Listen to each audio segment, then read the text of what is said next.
What's going on, freaks?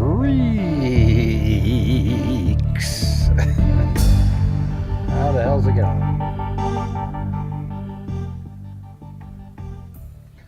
All right. Well, today we are going to be doing the case that we kind of talked about. I'll start over again on it so people know what we're talking about. But the case of Sadie Theone Davis from 1971. It's actually August 5th, 1971, in California. And it's, I think it's like pretty much, what part of California is this? Hold on. Huntington Park, that area. So it's, pretty southern, it's getting down. It's not quite at the border or anything like that, but it's pretty far down there. I covered this case back in 2022, just a little bit, I guess, because I had a folder on it, but I didn't have any pins in Google Earth, and so that's why you see 2 pins there, because after looking at it again, I didn't realize that I talked about it in 2022, but we actually got a bunch of investigative documents to go over now. And Janelle, I think this is her grandmother, if I got that right. Wait, let's see. I mean, now I can't remember. I think it might be the mother. My brain is just malfunctioned right there. But yeah, she sent me all of the documents. I mean, not all of them, but the ones that she had regarding the investigation. There's even the autopsy and stuff. So I figured we'd go over it. And that's her and her husband.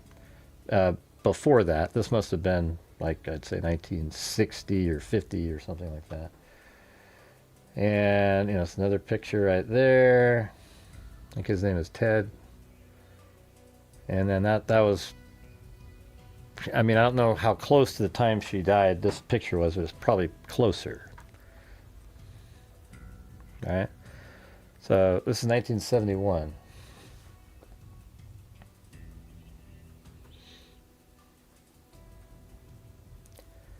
So we're going to go over here, and I'm just going to read these articles. No, there's going to be a lot of reading stuff, so if that bores you to death, then I'm sorry.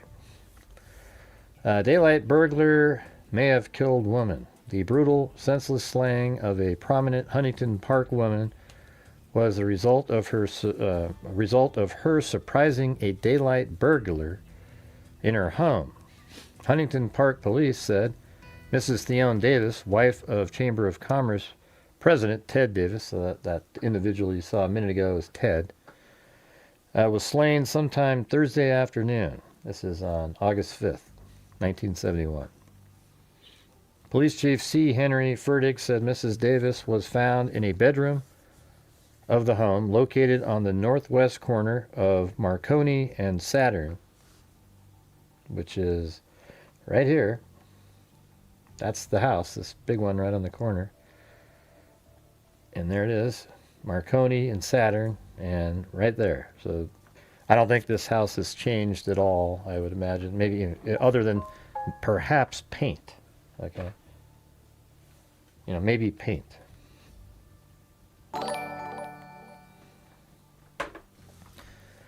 Hey, thanks, Alley Cake. So there you go. That's the house. Let's see. So Police Chief Henry Furtick said Mrs. Davis was found in a bedroom of the home located on the northwest corner of Marconi and Saturn by her husband when he came home from work at about 5:30 p.m. Davis told police his wife was lying in a pool of blood and he thought she had fallen and struck her head. When he could not revive her, Davis called the family doctor who advised that's how it used to be. You had a doctor and they were friends with you. I mean, it was crazy. Way better times, I think. When he could not revive her, Davis called the family doctor who advised the frantic husband to call an ambulance. Davis called the police and requested an ambulance be sent. Police officer Robert Peel arrived at the home before the ambulance. He entered the home through the front door, which was unlatched. Officer Peel said he found Davis leaning over his wife, applying ice packs to her head. When ambulance attendants arrived just moments later, she was pronounced dead. Verdict said a plastic piggy bank, usually kept in the bedroom where the victim was found, was located by the investigators in another bedroom on the floor. So there was like a plastic piggy bank that you just put coins in, etc., and it was found in a different bedroom.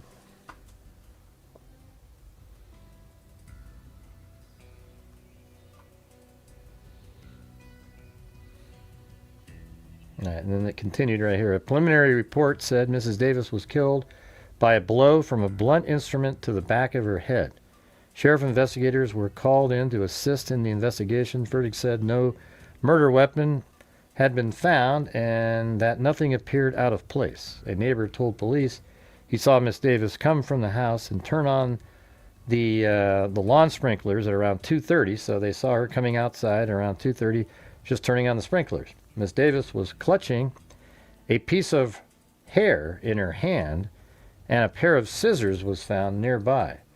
The hair had been sent to the Sheriff's Department laboratory for analysis. Davis said his wife often trimmed her own hair. I guess okay, I see what they're saying now. Yeah, the other time I read it, I didn't know what that meant. So it's possible she was actually literally just trimming her own hair and was like, I don't know, ambushed or something. I mean, somebody came in while she's doing that. Seems like you would put that down. Verdict said the Davis home would be considered good pickings for a burglary because it is on a corner lot and there is a vacant house next door.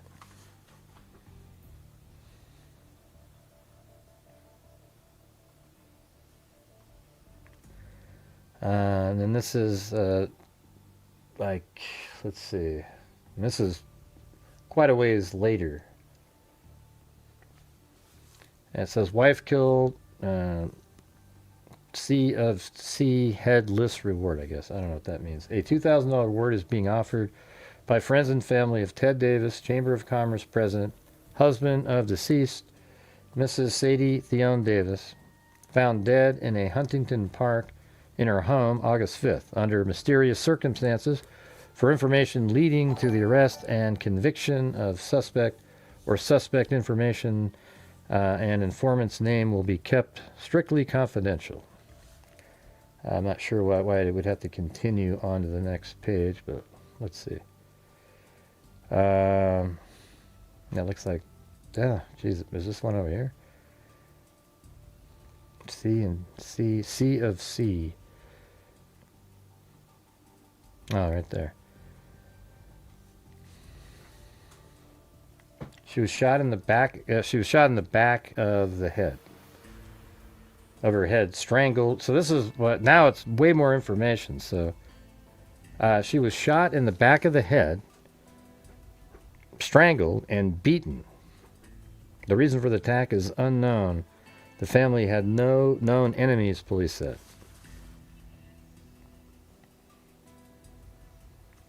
All right, and then this one, reward offer fails to yield clues in mysterious slang. So now we're in November, like a month after that last one. Lieutenant Charles McCasland of the Huntington Park Police Department said he has received no information or even theories as a result of the offer, an attempt by friends of Mrs. Sadie Theone Davis to find her murderer. I haven't even had a crank call, he said, and you usually get at least one or two of those. Miss Davis, the wife of Huntington Park realtor and Chamber of Commerce president Ted Davis, was found dead in her bedroom by her husband. She had sustained severe internal injuries from fist blows, showed evidence of having been garroted by a dish towel or stocking hose, and had been shot in the back of the head. Any of these injuries inflicted could have caused death, according to the county coroner. The exact time of death is also a mystery, since the day of the murder was a hot day, and the time of death is usually fixed by the coroner by a formula involving diminishing body heat. Among the strange circumstances surrounding Mrs. Davis's death is the apparent lack of motive. Despite the obvious presence of such saleable items as jewelry and silver, the only thing missing from the Davis home at 2975 Saturn Avenue was a collection of pennies, nickels, and dimes, and quarters from the Elks Club cerebral palsy. Have to go to that. So what page is this? We're on page. It's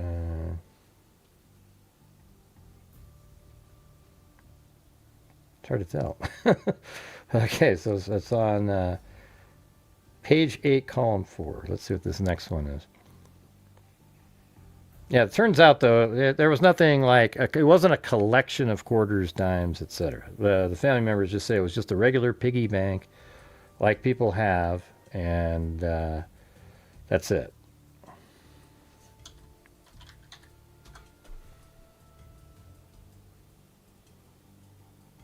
And that's page 7, 8.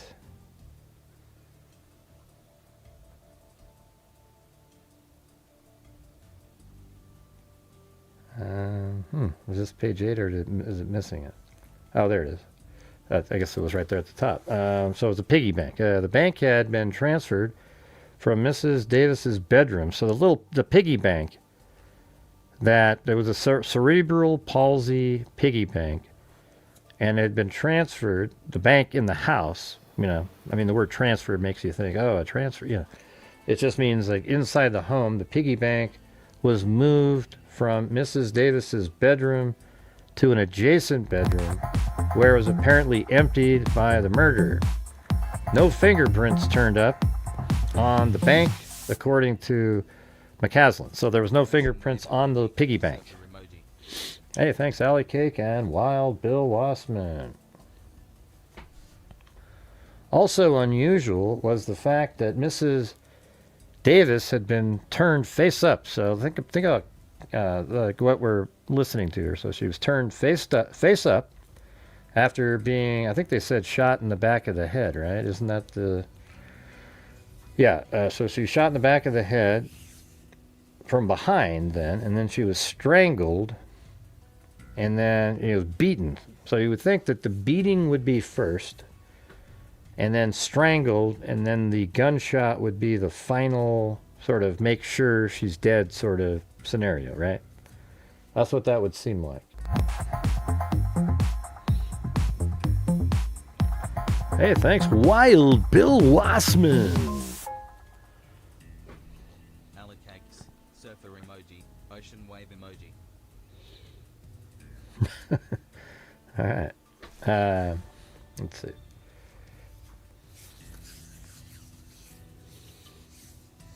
Right. So where are we at here? Also unusual was the fact that Miss Davis had been turned face up after being killed, and that the murderer covered her face with a dust cloth. Isn't that interesting? So she was turned face up, and they put something on her face. And so that's usually, we hear about that when somebody knows the person and they're uncomfortable looking at the person's face after you've killed them. Her clothing had not been disarranged, so it doesn't look like a sexual assault. All right. Nor was she sexually assaulted. That's what it says. Okay. These facts, when coupled with the neat appearance of the furniture and fixtures in the Davis home, have convinced McCaslin that the murderer is someone Miss Davis knew well. It's also sort of personal the way she was killed. It seemingly, right?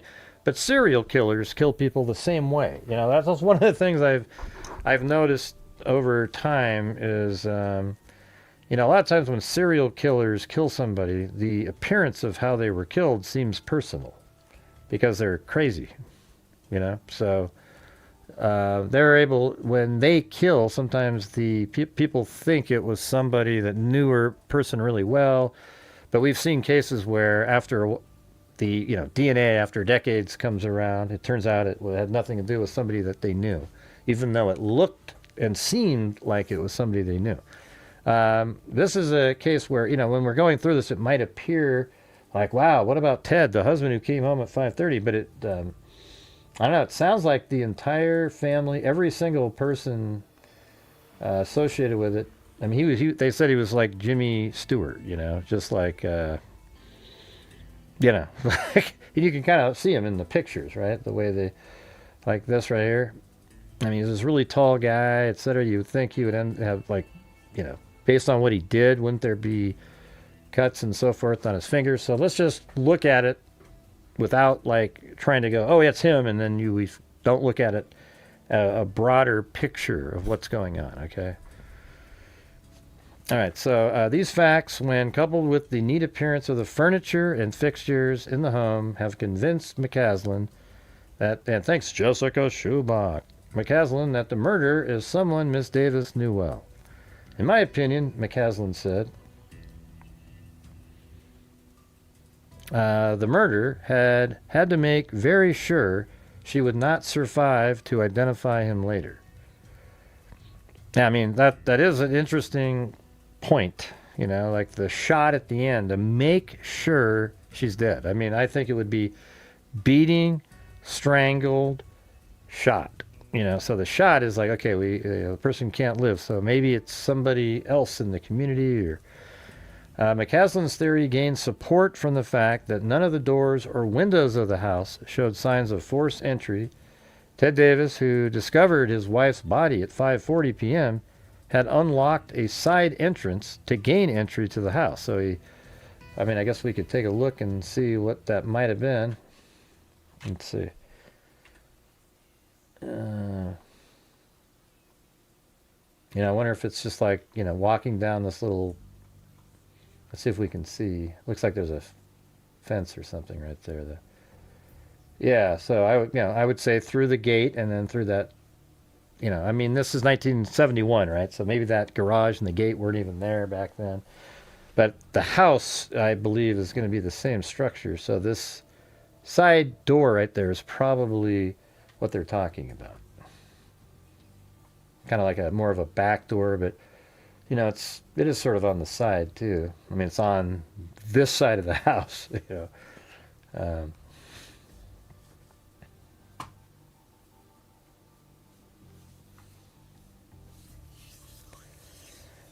All right, so he had to gain entry to the house. He told police later that the front door had been left unlocked.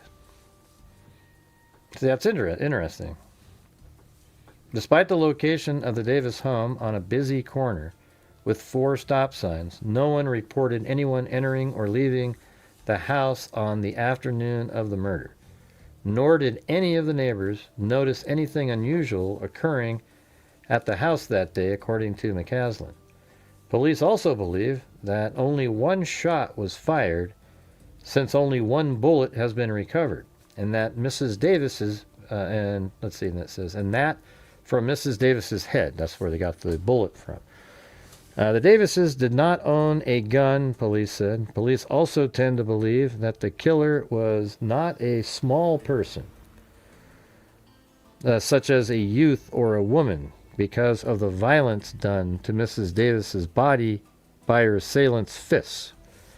McCaslin said factors in the Davis murder, such as the absence of the robbery motive, tend to rule out connections with several similar murders in the Southeast this summer, such as the double slaying in Downey's Stonewood Shopping Center. So I actually have that. I stumbled upon that case while just randomly looking this one up. Okay, so, and I actually made a folder regarding that case. Now, the 2 sisters-in-law, 9 days after Davis's murder. So this is like 2, sisters-in-law were killed at a shopping mall just 9 days after the Davis murder. No suspects have been turned, and guess what? That case has never been solved too. I actually think when you have cases like that in the same area that are both not solved, that there's a very much greater chance that they're related. Because what are the odds? Like, I mean, you have these 2 cases that are sort of similar, but if you'd caught one, it would have led to the other. But you didn't catch, you didn't. I mean, it would have, if you'd caught him in the one case, it would have led to the other case. McCaslin said That he and two sheriff's department homicide detail deputies Sergeant Al Landry and Jim Solar are still pressing for further information. Okay. All right, got that one. And then this one came from also newspapers, I guess. These are from, like some of these I had from, this might be the same one though, right? Reward offer. Yeah, okay. So these are when I combined the files together. I used to save the PDF files, but I started just doing the link. All right, and then this one's from 1973. Now there's these articles from 2016 and 21, but I'm not going to go over those now, okay? I'm going to go over the documents because now we're just sort of looking at this like, this is what was in the paper. What did the police have at that time, right? And this is an article about Southeast Police note mounting incidents of unsolved slayings. Yeah, that is interesting. And there's sometimes the crimes which, despite an amazing amount of physical evidence, so there's a ton of physical evidence at Sadie's crime scene, are seemingly unsolvable. Such is the case of Mrs. Sadie Theone Davis, the wife of a prominent Huntington Park real estate man, Ted Davis. Mrs. Davis was found murdered 2 years ago, last summer, and despite the posting of a $2,000 reward by relatives and friends of Mrs. Davis, police still are no nearer solution of the crime than they were in the beginning. Shot in the back of the head, strangled with a dish towel or stocking, and beaten severely about the body by someone's fists. Police were and still are convinced the killer was someone Mrs. Davis knew. And so wouldn't you think, though, based on all of this, that the husband would have some kind of marks on his fists, you know, from pummeling over and over and over again? You'd have something. The killer was someone Miss Davis knew personally, a conclusion drawn by the violence of the attack. There was no robbery of the house, despite the presence of easily saleable items such as jewelry and silverware, and there was no forced entry to the dwelling. Lastly, and to police, most puzzling of all was the fact that Miss Davis's body had been turned face up after death, and that her face had been covered with a dust cloth. Still, despite the inducement of the reward, no one has come forward to offer the police any clues about the killing, and as a result, police have yet another mystery to ponder. So there you go. There's that. And then I think we can just go, because I do have an article from 2016 and 2021, but I think those are better to read later after we go through this one. Now, even the beginning of this I want to skip because this is like an overview where I'd rather, so we'll go back and read those, you know, maybe on a subsequent show or something like that. But these are the documents, though. So this is what's cool. We get to look at it as if they're, you know, some cold case detective is going in and looking at, you know, what they had written down. Apparently this is like a supplemental, but it has the same information, I would think, that even the original had. Thanks, Wild Bill Lossman.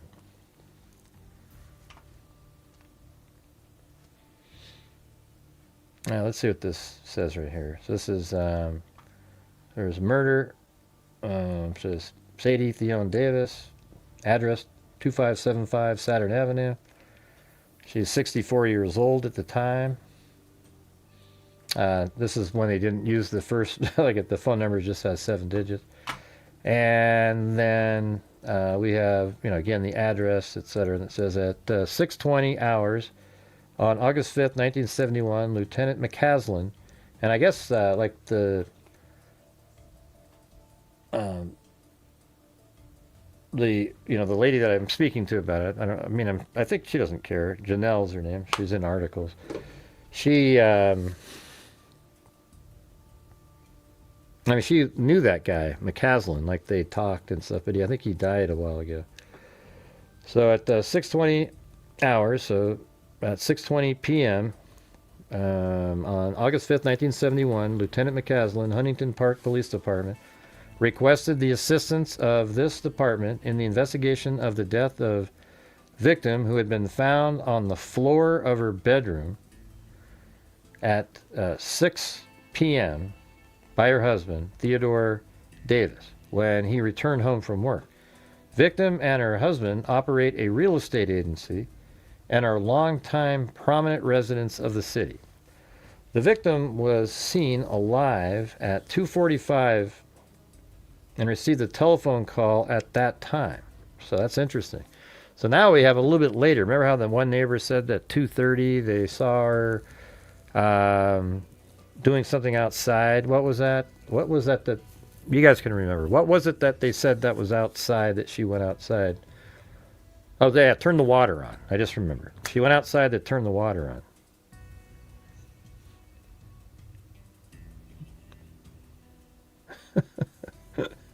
Okay. These are documents, you fool. Get out of here. Okay. You want me to just sit there and stare at the screen and read comments? Is that what you like? Ali's ocean wave emoji. Jesus, what a Ocean wave loser. emoji. Hey, Ocean thanks. wave emoji. Michelle H. Appreciate it. The victim was seen alive at 2:45, but remember at 2:30 she was outside. Gardening. Yeah, it wasn't gardening. What the hell was it? Now I can't even remember what I said because we got interrupted by a troll. What was it again? It was turn on the sprinkler. She turned the sprinkler on at 2:30, and then at 2:45 hours, they received a telephone call. Now she received a telephone call, so I wonder how long that call was. You know, they must have that in the record somewhere. At the same time, so the victim was seen alive. Okay, so this is what they're saying. The victim was seen alive at 2:45, so that's probably around the time of the sprinkler, and she received a phone call at that same time, so maybe then she went in after turning the sprinkler on. The victim, and then it says there was no evidence of a forced entry, struggle, or sexual assault, and the victim was apparently stabbed twice in the back of the head with a sharp instrument. But man, that's twice in the back of the head, huh? She's probably beaten, and it was on the ground, and then stabbed in the back of the head. I think one of them was a gunshot. This person didn't know that when they wrote this down, though. This is before the autopsy. Marks on the victim's throat may indicate strangulation, also.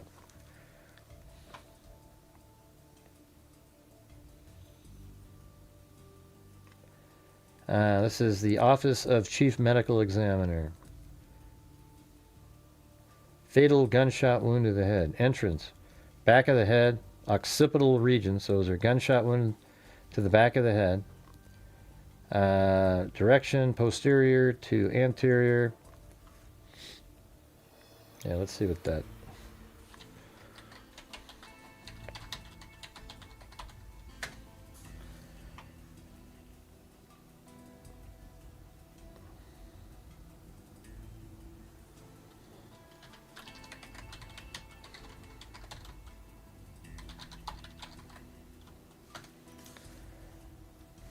Let's see what it says. In a forensic and medical terminology, gunshot direction of posterior means the bullet entered from the back of the body and traveled towards the front. Yeah, but what angle? This describes the linear path. Okay. The effect, there was a laceration of the brain because of the gunshot.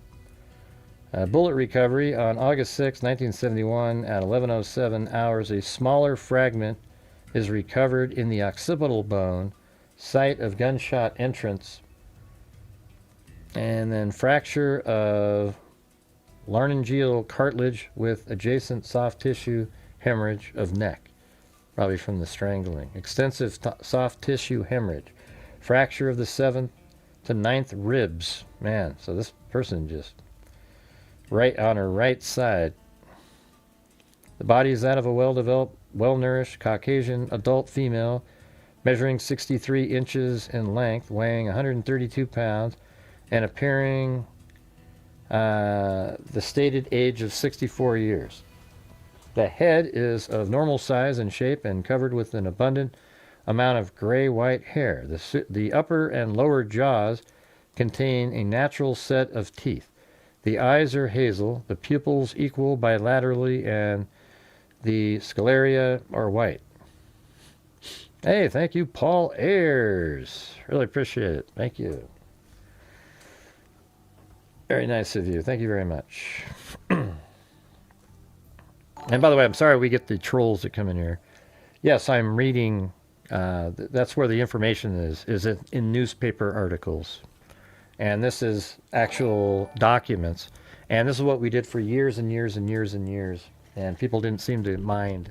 Except now everybody they're so addicted to just instant gratification that they come into a show and they're so ungratified that they have to bitch and moan at the person doing the show because it wasn't the way they wanted it. Okay? Yeah. I bet that was a new account too, wasn't it? Let's see. There is moderate swelling of the lower lip.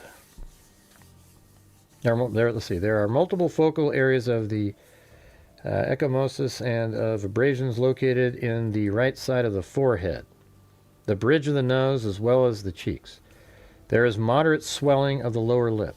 That means she was alive for a little bit, after she was punched in the face. There is a focal area of ecchymosis measuring approximately 1 inch in diameter, located on the chin. There is 1 inch area of abrasion extending from the anterior portion of the.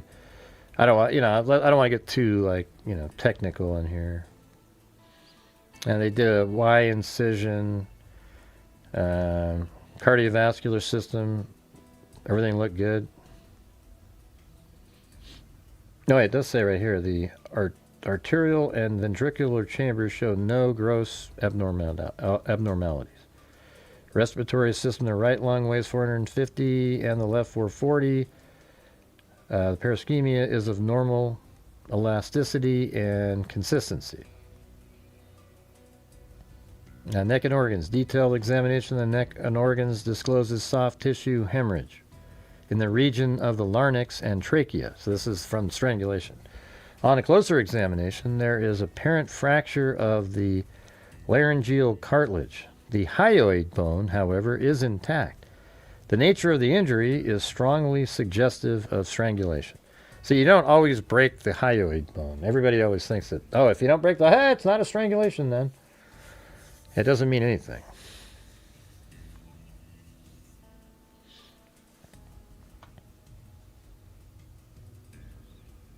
Hey, thanks, Paul Ayers. Hey, I appreciate that.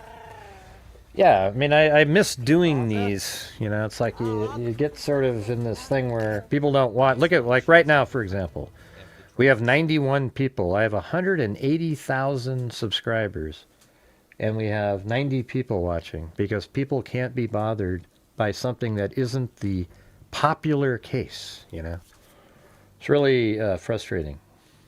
It's not as fun, to be honest with you. I mean, I love when we have a really big case and the case is interesting, we're going over it, but there's a lot of other interesting cases when there isn't stuff going on, but people aren't willing to take the time to learn something else. I mean, the masses. You guys are here. You guys are, this is what you guys like. Anyways, thanks, Paul Ayers. Appreciate it.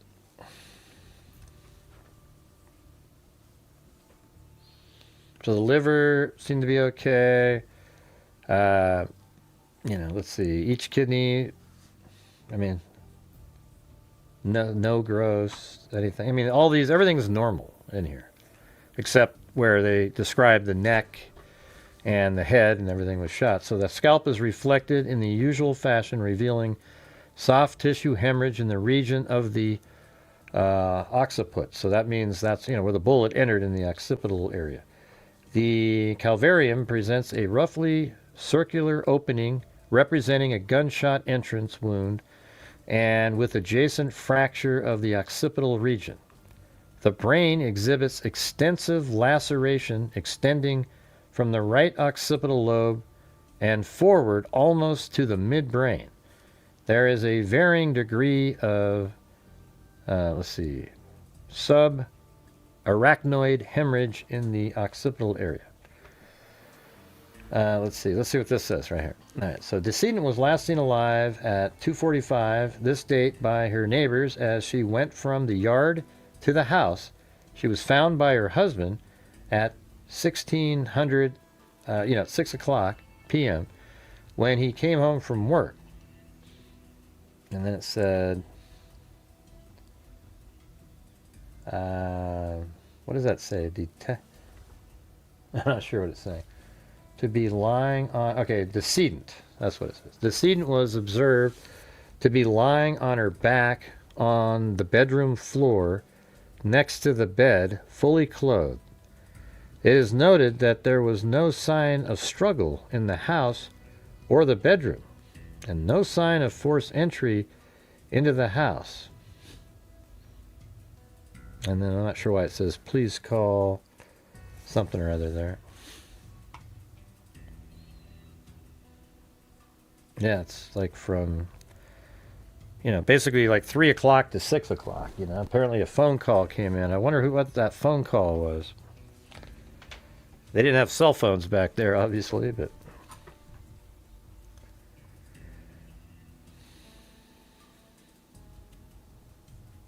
All right, here's a drawing. And there's where there's a gunshot wound and then laceration. So it's almost, I wonder if she was hit in the back of the head with something metal, and then the gunshot is sort of high. You see it right there. A gunshot wound, 3/16 diameter. And then that's a laceration wound. Remember that one first guy said it looks like she has 2 lacerations? See, because the autopsy wasn't done yet. He didn't know. And the husband thought she just hit her head. See, isn't that interesting? Or do you think, I don't know. It's what's weird here is, it's just probably coincidental. Like you're bashing her in the punching and punching, maybe hit her in the head, and then you end up shooting her in the head. It's not like they're going to think, oh, they're not going to do an autopsy because they'll just see if there was a laceration, and they'll assume the gunshot was a laceration. Well, this is what they describe on her face right here. Areas of facial, like probably abrasions, and almost bruising. See her front left lip, chin, and then there's a mark there. So it looks like she got hit in the head also, in the front. And then she must have had a scar from maybe appendix or something. All right.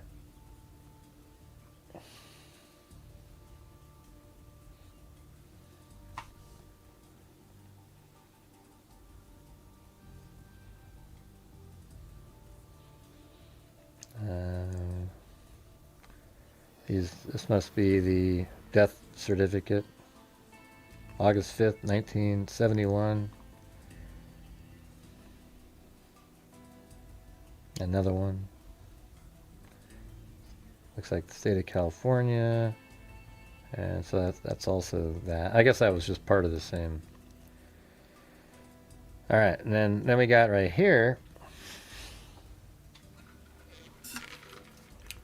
Hey, thanks, Wild Bill Wassman.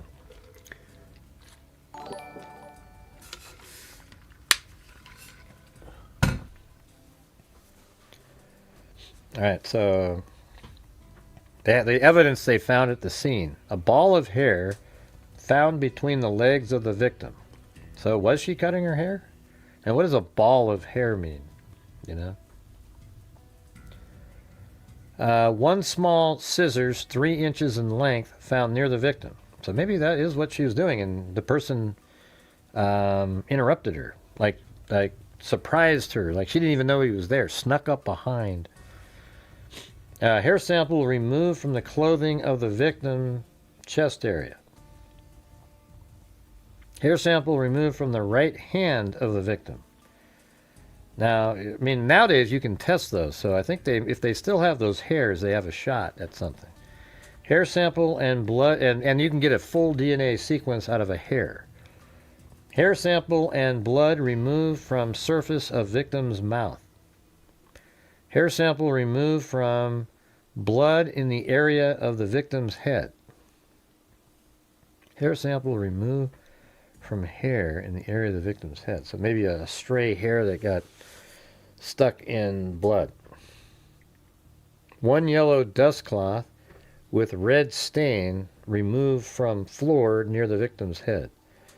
One yellow, so that's probably what was over her face. One yellow dust cloth with red stain removed from the floor near the victim's head. And so they must have, like, somebody came in and removed it to see if they could, you know, like her husband would have removed it, right? He would have removed the cloth to see if he could help. But it turns out, no, like, so when they got there, it's just on the side of her head, and then he would have had to say, oh yeah, I took that off of her face. Samples of wet red stain from rug taken approximately 27 inches south of the north wall and approximately 45 inches east of the west wall of the master bedroom. Wish we had a diagram of the house. That'd be cool. A sample of wet red stain from rug taken approximately 3 inches south of the north wall and approximately 45 inches east of the west wall of the master bedroom. Sample of red stain on baseboard of the north wall, approximately 45 inches from the west wall. Sample of red stain on rug taken approximately 11 inches south of the north wall. You know, I mean, we can't tell. I mean, it's hard to even understand what they're saying because we don't see a picture. One pair of white men's shorts taken from middle drawer of dresser located in the northwest corner of the master bedroom. I don't know what that's about. Tissue and one pair of white men's shorts removed from bathroom toilet. Hair sample taken by Huntington Park PD from victim's right hand. Hair sample removed from the northeast corner of the bed in master bedroom. Man, they got a lot of hair samples here. Blood smear and hair removed from inside the doorknob of the west patio exit door. Wow. So that's him. That's the killer. You know, blood smear and hair removed from inside the doorknob. So probably one of the blows to the head got some blood and hair on their hand or something. And I think that's exactly that exit that I was telling you. It's almost the same, like the patio, right? So this is the patio. And then that's the door here. So that's the same side door that the husband said he came in. And actually, I mean, it's possible that's his, right? Like, maybe when he found his wife, he touched her and then went out to, you know, came in the same way he came in or something, and then touched the door. You know, I don't know. I mean, they just got samples from everything. Let's see, blood smear and hair removed from the inside doorknob of the west patio exit door. And was that right? West patio? Yeah, so that's west, right? Yep. On the west side, that's the patio. I don't think that's a door there. I think that's a window. I think that's the door. And this might not even have been there, this building. Let's go. Let's look back in time.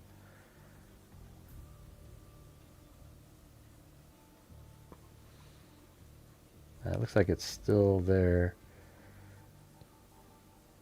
Well, is it? I don't know. It looks... I don't know. That's a weird one.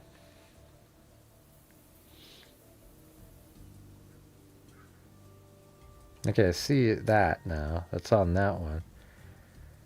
But you go back to night. Yeah, gee, that's terrible. Usually I have a little bit better than that.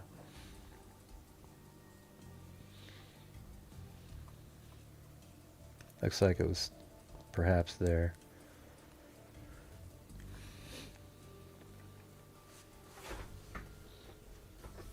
All right, one yellow rug found by the trash container located outside of the home by the northwest corner of the home. Washcloth removed from the kitchen sink counter. One purple plastic piggy bank, which the person touched, observed in the northeast guest bedroom. One lead fragment, one lead fragment found approximately 12 inches on the rug in front. One lead fragment, 12 inches on the rug in front of the dresser located in the master bedroom. I wonder if that's part, like, I don't know if it's part of the bullet. That'd be kind of weird. On August 5th, 1971, at approximately 6:20, Lieutenant Elliott received the call. Okay, so this is where it gets into, now we get to read the narrative, all right? So I don't you guys think this is interesting? I do. And if you're watching out there, you guys, if you have the ability to help support my channel by maybe gifting some channel memberships or super chats or whatever the hell it is, I would appreciate it. Thank you. On August 5th, 1971, at approximately 6:20 p.m., Lieutenant Elliott received a call from Lieutenant McCaslin of the Huntington Park Police Department requesting assistance in the investigation of the death of the above victim, Sadie Theone Davis. Here we go. All right. There we go.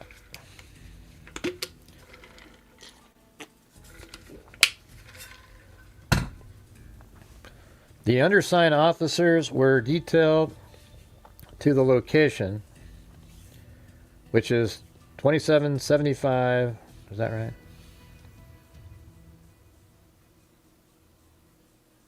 It's 2975. I didn't look right, and it wasn't. It's 2975 Saturn Avenue, Huntington Park. Arriving at this location at 7:30. Upon arrival, the undersigned were met outside the residence by Sergeant J. Moskinski, Huntington Park Police Department, and he directed the undersigned into the residence. Hey, thanks, Alley Cake and South Texas Guy. Upon arrival, the undersigned were met outside the residence by Sergeant Moskinski, Huntington Park. Anyways, let's get down here. Upon entering this location, which is a one-story stucco dwelling, green in color, undersigned were contacted by Lieutenant McCaslin and were taken by him into the master bedroom, which is located in the northwest portion of this home. Kind of like Nancy Guthrie's, same, like northwest, right in that corner up in the left, and that window there is probably her bedroom, right there. And there might even be another bedroom on the side there. All right, but Guthrie was more like in the middle over here, but it's on the west side.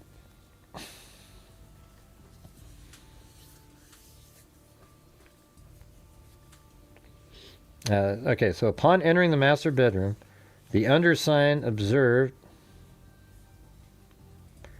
the victim, Davis, lying face up with her legs extended facing east. So you can kind of picture what we were just looking at. So she's face up, laying on her back, and her legs are extended east, so she's perpendicular, if you're looking down at the house, with her feet facing to the right on the screen. Thank you, Paul Ayers, and everybody else, thank you so much.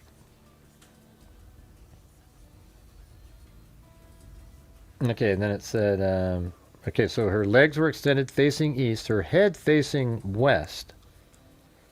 That means her head is on, obviously, right? And the right side of the victim's face was facing southward. I see. So it's her head's turned to the left, towards the bed. It was noted by the undersigned at this time that the bed appeared to be a king-size bed covered with a gold spread.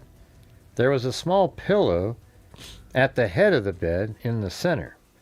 This spread on the north side of the bed had been turned back. Also on top of the spread was a man's suit coat, black and white in color. On top of this coat was an Evening Herald paper. So let's see. Also on top of the spread was a man's suit coat, black and white in color. Wouldn't he? Maybe he came in and threw it on the. He came into the room and you put it on the bed, right?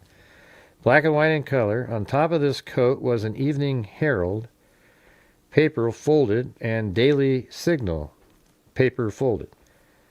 And on top of this paper was a yellow bag from Weinsman's department store. This coat was found with the lapels facing eastward. Inside this small bag was a bottle of Chanel number 22 spray type of cologne. So he's probably brought her a gift or something. An examination of the victim revealed that she had on low-heeled, gold-colored shoes with a buckle, brownish stockings, and a thin girdle. The victim had on a sleeveless, yellow and white checked cotton dress. Does she kind of wear that? Isn't that what that other picture... No.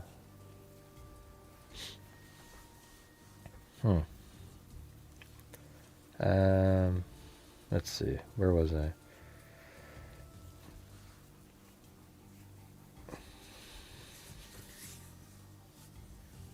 Examination of the victim revealed that she had a low-heeled, gold-colored shoes with buckle, brownish stockings, and a thin girdle. Victim had on a sleeveless, yellow and white checked cotton dress with the two pockets trimmed in pink and the neckline with embroidered pink flowers and green leaves. An examination of the victim's face revealed on the left side of her cheek an approximate 1.5-inch abrasion. There is what appeared to be a thin laceration on the inside of the victim's upper lip. Yeah, it matches the drawings that we've seen. Also on the victim's forehead, on the right side, extended approximately 1.5 inches from the victim's hairline, and a slight curve was an abrasion. On victim's left side, from the hairline extending downward towards her eyelid, was what appeared to be a 1/2-inch abrasion.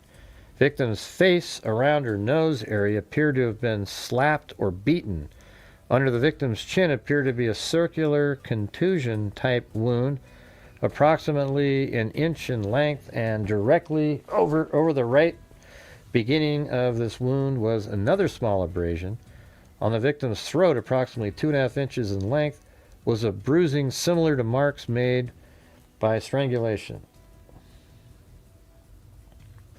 The victim's right arm was extended outward from her body. So it was like a T pose, but just not the other side maybe. Victim's right arm was extended outward from her body. Her left arm was at her side. Okay, so her right, it's like a half T pose, both her legs are straight out, her right arm is out, her left arm though is at her side. So it'd be like an L, Her left upper arm was at her side and her left forearm was across her stomach. Oh, okay. Wow. So, yeah. And that's really a simple way to describe it, just her. I mean, imagine your arms are out like this, but then the left arm is down at your side, and then you're just sort of have your left hand on your stomach, like that.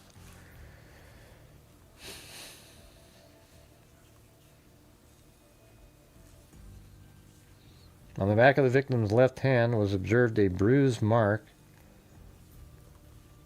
approximately 1.5 inches in diameter. On the back of the victim's left hand. That could have been, a little bruise on a hand. I don't know if, it might have came from the incident. On victim's right shoulder was a smear of blood approximately 3 inches in diameter. There appeared to be no signs of sexual molestation on the victim. Approximately 10 inches northwest from the victim's left shoulder, so that's the one, her arm that's at her side, was a pair of manicuring scissors. An examination of these scissors revealed possible blood on the blade of the scissors. Directly adjacent to the victim's face was a yellow dust cloth. On the left side, beginning at the victim's shoulder, was a circular wet spot which appeared to be blood. Hey, thanks, Wild Bill. Going for a wave, you guys. Going for a wave. Appeared to be blood, and approximately 45 inches from the west wall and 4 inches from the north wall was a circular blood spot approximately 4 inches in diameter. Pictures were taken of the above described victim and of the room by Senior Deputy Lloyd Wyatt. Deputy Coroner B. Bates arrived, and after his examination, the victim was rolled on her left side, and this revealed a large circular wet spot directly under her head. And it was noted at this time by the investigators that on the victim's dress was a large spot of blood. This spot of blood did not conform to where victim had been lying. Okay, let's read that part. That might be interesting. The victim was rolled. Okay, Deputy Coroner arrived, and after this examination, victim was rolled on her left side. So that's the side of her arm that was already at her side, and then her hand was on her stomach. And this revealed, so she was rolled on that side. This revealed a large circular wet spot directly under her head. That's the gunshot wound. And it was noted that at this time by the investigators that on the victim's dress was a large spot of blood. This spot of blood did not conform to where the victim had been lying when officers arrived, as there was no corresponding blood spot in the area of the rug. Huh. Well, that's interesting. What does that mean? We're going to have to think through that one.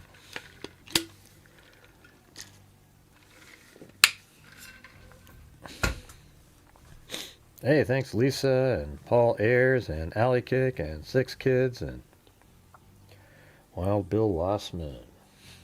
That's sort of a meaningful thing that we just read there. And it was noted at this time by the investigators that on the victim's dress, after they turned her, was a large spot of blood.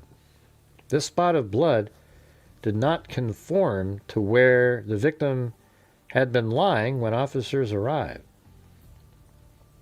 as there was no corresponding blood spot in the area of the rug. Interesting. Well, like, what does that mean, though? So she's lying on a rug on her back, and then when she was turned, there's this spot of blood that they don't see the corresponding blood on the carpet. I mean, that would mean that it was already dried and then put there, I guess.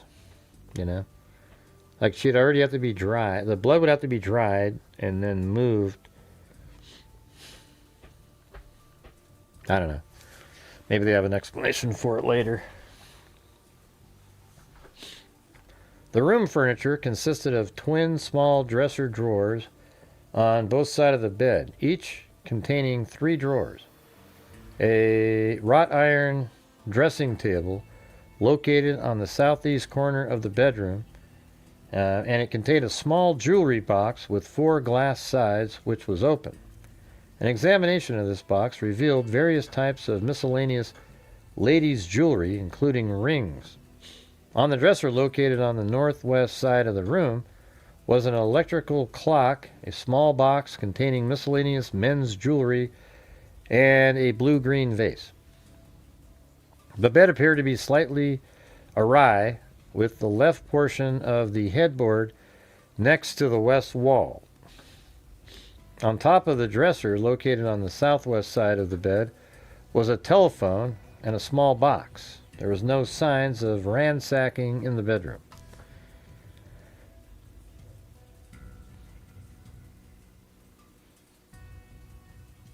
And it says the bathroom, which is located on the north side of the house between the two bedrooms, was next examined. An examination revealed in the commode was a pair of white cotton custom-tailored men's shorts. On the label was Ripley's 100% cotton shorts made in Dallas, Texas. These shorts were completely submerged by the water in the commode bowl. So maybe just washing shorts? I mean, I don't know. These shorts had what appeared to be blood adhering to them. Oh, wow, that's...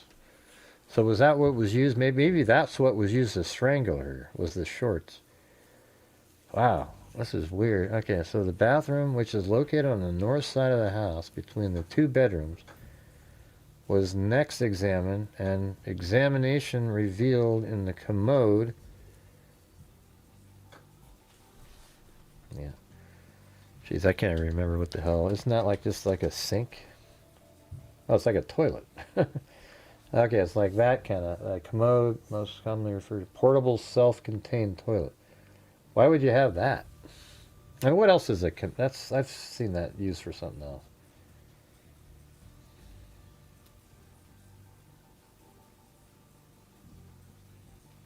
Is it always a toilet? That doesn't sound... Okay, so let's just say that's the toilet. Okay, in the 70s, when people said commode, what were they referring to? In the 70s, people who said commode were primarily referring to a toilet. Wow, that's way more interesting. You know, that makes it, it's like the bathroom, which is located on the north side of the house between the two bedrooms, was next examined. And examination revealed in the commode was a pair of white, like who would throw underwear in a toilet, by the way? A white cotton custom-tailored men's shorts. I mean, those could be his. I mean, tailored shorts, they're rich, they're prominent. On the label was Ripley's 100% cotton shorts made in Dallas, Texas. These shorts were completely submerged by the water in the commode bowl. These shorts had what appeared to be blood adhering to them. The lid of this commode was down at the time the officers entered the bathroom. That's pretty interesting. What do you guys think of that? I just want to make sure. Yeah. In this case, it's just the name of a toilet in the 70s.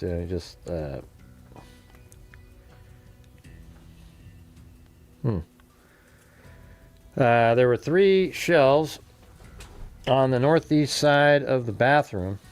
The top shelf contained a bottle of Estee Lauder bath oil, a box reading Chanel No. 5, and a small bottle of miscellaneous perfume. On the second shelf was a small mirror, and the third shelf contained a box of Kleenex and blue hand towels. The bathroom was covered with a wall-to-wall blue rug. And the bedroom located, I mean, that's so interesting. I mean, what the hell are you putting it? Why is there a pair of shorts? I bet you those shorts were used to strangle. Maybe. Like tied around and then sort of, I mean, why else would they be in the toilet? And by the way, I can't really think of a reason. Have any of you ever thrown your underwear in the toilet? I mean, I'm just saying, it just doesn't seem very common at all. Like, that seems like that might be related in some way.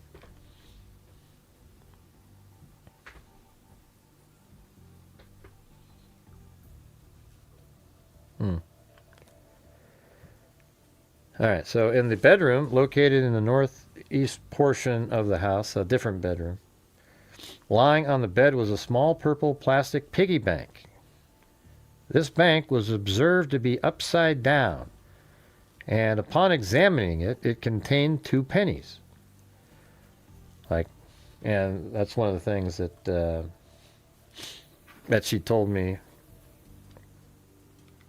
Janelle said that maybe it was like a sign, like pennies for your thoughts, or something like that, or your 2 cents worth. This is my 2 cents worth, because the thing was filled with quarters and dimes, nickels.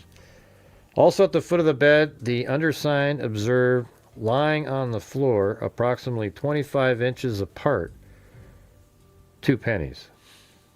Wow, so twice 2 pennies. This bank was observed to be upside down, and upon examining it, it contained 2 pennies. Also, at the foot of the bed, the undersigned observed lying on the floor, approximately 25 inches apart, two more pennies. Maybe it was, this is my 2 cents. This room also appeared not to have been ransacked or disturbed. An examination of the living room, den and dining room, and small room leading to the patio, which contained 3 small tables, also appeared not to have been disturbed. The hallway closet and drawers also appeared not to have been disturbed.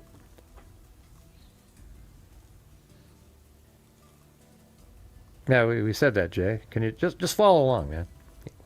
We got it. Also appeared not to have been disturbed. The hallway closet and drawers also appeared not to have been disturbed. At the time of the undersigned arrival there were numerous people in and out and about the premises, primarily concentrated in the kitchen. Yeah, so that's the thing. I mean, people back then, you just walk around, reporters, people. There were numerous people in and about the premises, primarily concentrated in the kitchen, where there was a large coffee urn on the table in use. There were several coffee cups and saucers, and there were numerous glasses on the sink on both sides. Also on the kitchen sink was found a faded, flowered, yellowish hand towel. Forensic chemist John, says Cochran probably, who had arrived at 9:30 p.m., took possession of this towel. Hey, Jay, just let us do it, okay? I'm not really interested in everything that you're saying. We're just trying to work through the case, all right? Thanks, though. Whew. Yikes. An examination of the inside of the entire house was made by chemist Cochran. And besides the blood and other evidentiary items of evidence which are listed above, was traces of blood found on the doorknob of the door leading out to the patio. So that's interesting. Like the person actually exited out the back and touched the doorknob. Yeah, we didn't say that. We don't know, Wild Bill. That wasn't read in any of the articles or anything. Now, it could be in some of the stuff that I haven't read yet. I'm just reading the reports. All right? That's all we're doing right now. Okay, I'm gonna time you out, man. I can't do this. I'm not going to spend all this time collecting and going over this stuff for you to be in the background undermining the show. Go do something else. Jesus. Let's see. Senior deputy, an examination of the inside of the entire house was made by chemist Cochran, and besides the blood and other evidentiary items of evidence which are listed above, was traces of blood found on the doorknob of the door leading out to the patio. Senior Deputy Wyant took approximately 78 photos of the inside and outside of the house. He also checked for fingerprints in the master bedroom and in other portions of the house, the results of which will be made a part of this file.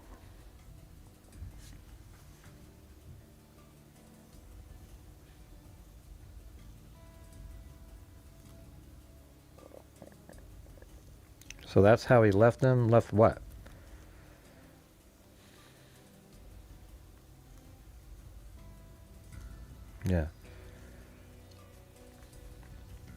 Victim's husband, Mr. Theodore Herman Davis, appeared as requested at the Huntington Park Police. And by the way, guys, if you're out there and you have the ability to help support the channel, that would be fantastic. The channel relies on you guys when we do these shows. The victim's husband, Mr. Theodore Herman Davis, appeared as requested at the Huntington Park Police Department located at 6542 Miles Avenue, Huntington Park. A detailed statement was taken from Mr. Davis at this time by the undersigned officers with Lieutenant C.M. McCaslin, Huntington Park Police Department.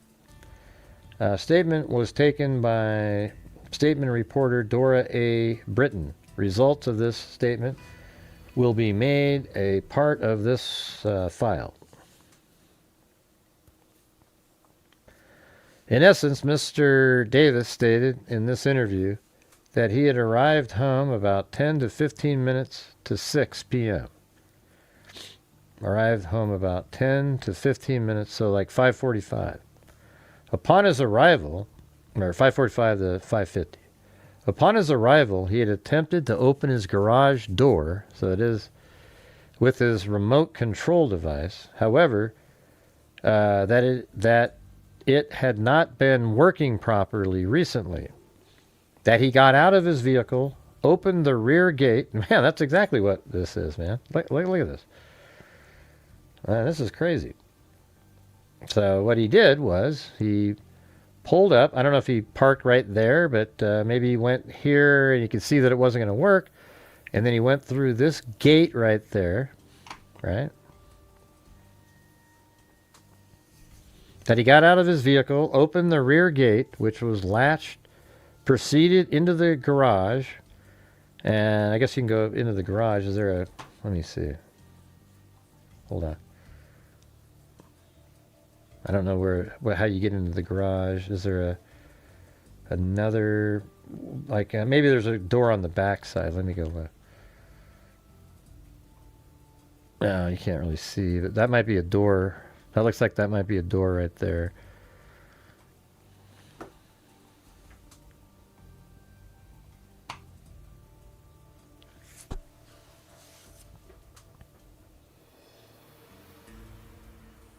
He said that he got out of his vehicle, opened the rear gate. Hey, thanks, Wild Bill Wassman, for gifting a membership. So he opened the rear gate, which was latched, proceeded into the garage, and opened the garage door with a device inside the garage. He then used his device to see if it would close, which it did. He then he then ducked under the closing door and proceeded to the rear door. Prior to unlock, so as the garage door was shutting, he jumped out and then went to the rear door. Prior to unlocking the door, he noticed that both his evening newspapers, there you go, see, that's what I said, he brought those in and put them on the bed. Prior to unlocking the door, he noticed that both his evening newspapers, the Evening Herald and the Daily Signal, were lying on in the yard, which was probably unusual, right? Like she probably would have got those. He thinks, oh, there you go. He thinks this unusual because his wife, I literally just thought that, even though it's in the next sentence. His wife usually picks up the papers and takes them into the house. He also observed the sprinkler on the front lawn, so it was still running. Wow, that's crazy. So, man, she never made it back out to touch that. After unlocking the door, he proceeded through the kitchen into the dining room, into the hall, calling to his wife, stating, "Hey, where are you, honey? I got your perfume." Or something to that effect, and he got no answer. So that's what I was saying. He probably bought her perfume, and he also, had the newspapers in his hand. So that fits exactly that.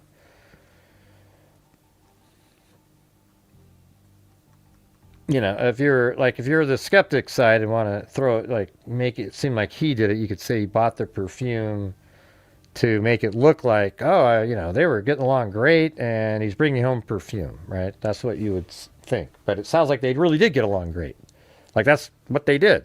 do you notice in the bathroom there was all kinds of perfume or something to this effect, and no answer. He stated that he wasn't disturbed because she often did not hear him when he was calling for her and she didn't respond. He didn't get disturbed because she often wouldn't hear him when he called her because she was often in the back of the house. He further stated, but you went through the back of the house, so... He further stated it was a warm day. He had his coat described as a black and white houndstooth coat over his left arm. The 2 newspapers and a bag of perfume and his keys. That upon entering the master bedroom, he first noticed that the bed was awry, and then he noticed his wife lying on the floor between the bed and the north wall. She was lying on her back. He said that he went to her, noticing blood on her. Her legs were spread slightly apart, and there was a cloth over her face. So everything I told you earlier is what's happening. See, isn't that crazy? You guys use logic, reason, common sense. I haven't read any of these yet. So when they described what they saw on the bed, it made sense that he would have brought that home and put it on the bed. And then when they found the towel next to her face, that's because he moved it. We haven't read that yet, but I'm sure that's what they're going to say. He noticed his wife lying on the floor between the bed and the north wall. She was lying on her back. He said that he went to her, noticing blood on her.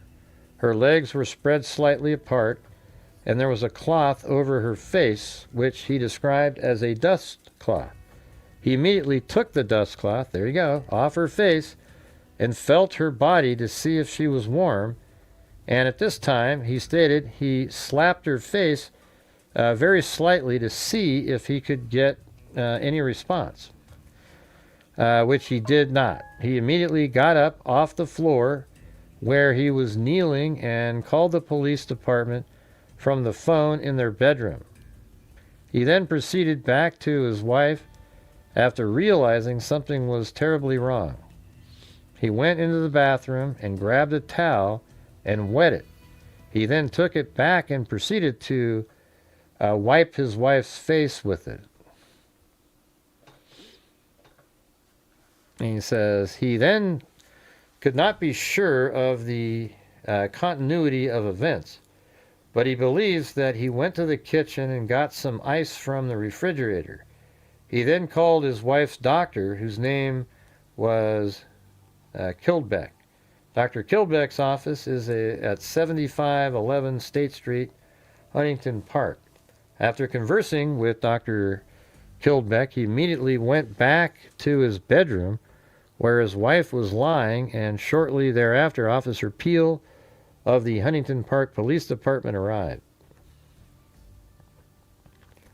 A statement taken from Officer Peel as to the events of his particular or participation in this investigation will be made part of this file.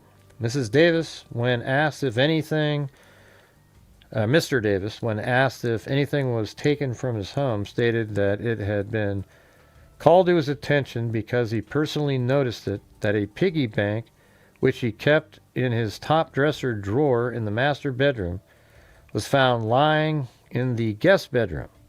He stated that this bank was approximately full of coins, and that when undersigned examined this bank, there was just 2 pennies left in it, as previously described.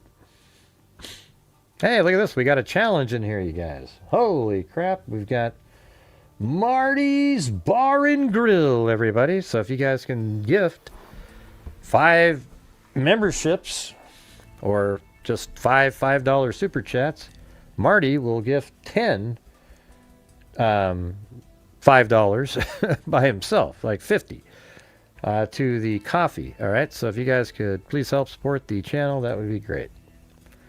And thank you, Marty. So let's see if you guys can do that.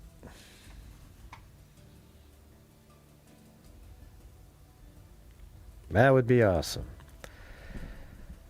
Got a great start going already with 0.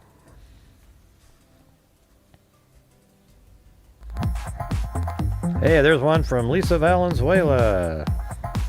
Oh, man, I think these kind of, like, I wish I could do every single show with the same kind of files like this. I think this is where it's at, man. I wish I could be like a cold case, you know. I mean, this stuff's so awesome, you know. Hey, thanks, Allie K.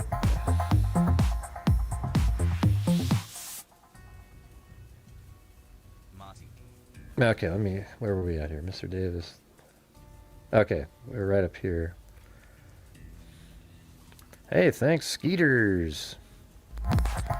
Very cool. Thank you, guys. How's it going, Skeeters? Marty challenge. Heart suit emoji. Heart suit emoji. Marty, did you drink the water? Oh, man.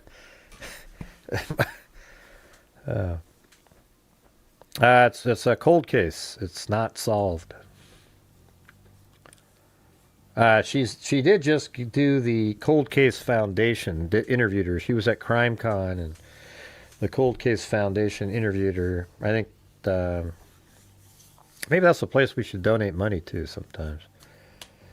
A lot of different people work there. Oh, very cool. Awesome. All right, guys, we need 2 more. There we go. We got Wild Bill Wassman. Who's going to do the last one to make Oh, look at 6 kids, UK. 7 on the way.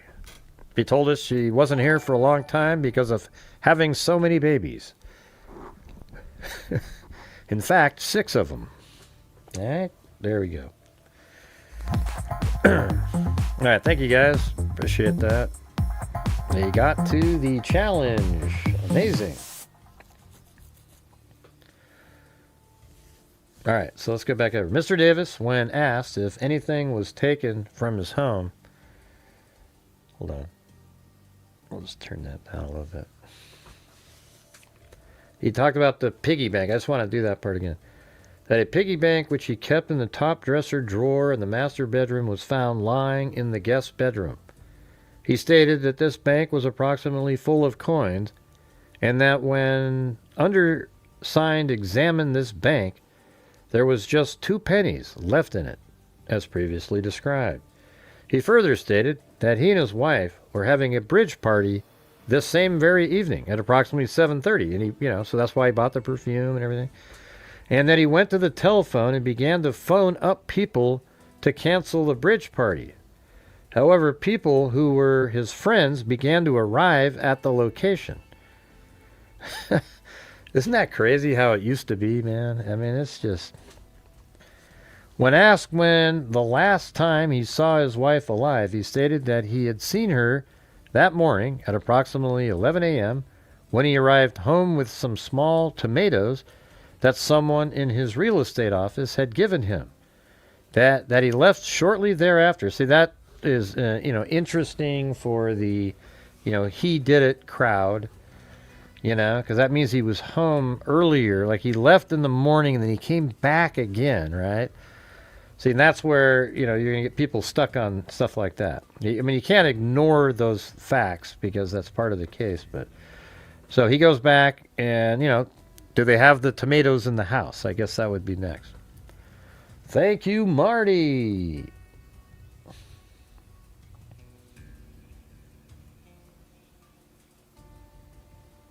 Thank you. Appreciate it. So Ted, he goes back at 11 in the morning, and when he arrived home with some small tomatoes that someone in his real estate office had given him. And guess what? That's irrelevant, because remember, she's outside turning on the sprinkler at 2:45, so that's completely irrelevant at this point. You can wipe that out as she was seen outside at 2:45 and made a phone and received a phone call right around that same time.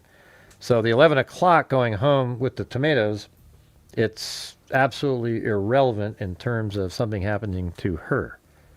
There you go. So we can knock that part out right there. You guys agree with that? Come on, you guys. Let's have some dialogue, conversation. Yeah, you can just wipe that out. that he left a minute ago was like, ooh, wow, he went home. But then if he went home at 3, then I would say, okay, it's not. It's 11. He stated at approximately 12:15 p.m. he had received a telephone call from his wife in which she asked him to bring home the perfume, which was found with his coat on the bed. Okay, boom. I mean, see, that's what I'm saying. This case does not seem like Ted has anything to do with it. I mean, you have these sort of mildly interesting moments, whatever, but, you know, this is all going to be on the record. You're going to see a phone call in the records at 12:15. He further stated that he had been married 38 years, that he has been married 38 years, and that he was very happily married. He and his wife have the usual family arguments. So let's see. So what was she? Okay, hold on a second. We're on page 22 here. I just want to go back up a little bit. She's 64. Oops.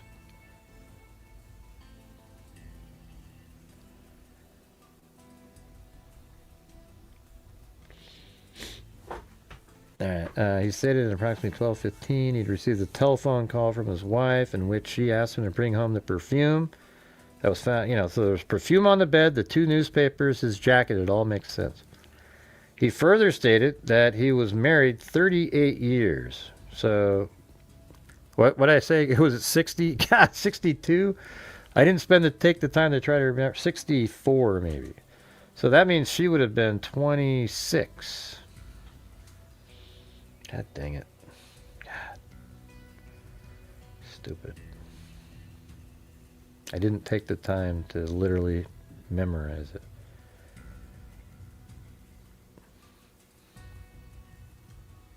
$64, right. Okay, right. So that's what I thought. So my memory was okay. So 38 years, so that means, 22 would make 60. So 26 years old. He and his wife had the usual family arguments, but that prior to going to bed, they always have them resolved. That's how you should do it, by the way, out there. Everybody out there? Okay.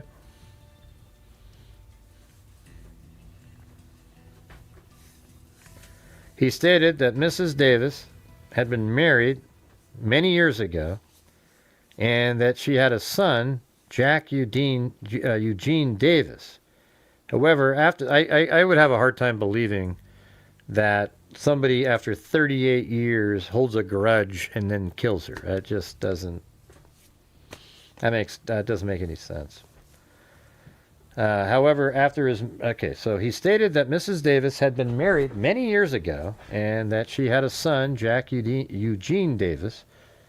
However, after his marriage to Mrs. Davis, the son had taken his name. Okay, so they screwed up here. They should have said Jack Eugene and whatever the other name was. And then it says, however, after his marriage to Mrs. Davis, the son had taken his name. Or maybe that's what they're just explaining why he has the last name of Davis. He stated further that he had no money difficulties, the son, and reiterated that he and his wife had gotten along together very well. So the son isn't his son. That's sort of interesting. He stated that further that he had no money difficulties and reiterated that he and his wife had gotten along together very well. When asked had he disturbed his wife in any way, he stated no, except for wiping her face with a wet towel. It's totally explainable. I mean, I don't think any spouse would go home and not try to help, right? Let's see. So wiping her face with a wet towel and also with some ice that he had taken from the refrigerator. He stated that the rear door to the house was locked and that he had entered it with a key. Yeah, see, he didn't even... God, it makes total sense, right? So, when he comes home, he's got a car, right? So he pulls... That's the front door right there. So when he comes home, we could just go to Street View and really look at it. So, I mean, there would be the front door. and then he goes around to the back, and then remember that he had to go back in the garage, open it up, and then he, as the door was shutting, he bounced out, and then he went back inside the house. And so, you know, one thing, but the front door was unlocked, they say. I just think that's random, the front door being unlocked. I don't think the front door being unlocked has anything. I think it's unlocked. You know why it's unlocked? Because she just went out a few minutes before she was killed, in my opinion, and turned the water on. I think you can actually narrow down the time of death to be like, I bet you it's 3:15. You know why? How long do you turn your sprinkler on for? She would have gone back out that front door that was left unlocked. This is what I'm saying right here. That front door would have been left unlocked, okay? Because she was just putting a sprinkler out. 1971, who cares? And she would have gone back out, and she would have turned off that sprinkler. I guarantee you it was within an hour of the 2:45. People don't leave their sprinkler on for hours and hours and hours and hours. It's, you know, you just get it, you let it sort of soak the ground, and then you take it out. So she never made it back out there, and her front door was unlocked because of that. The back door had the blood on the handle because that's where the perpetrator exited, and he probably didn't even notice it because all he did was open it from the outside to go in, and then, you know, and then he goes inside the house, and he didn't see the blood. Isn't that crazy? Man, see, that's what I'm saying, man. I love having these documents. Because this is how you think through stuff. It makes total sense. So far, everything's good.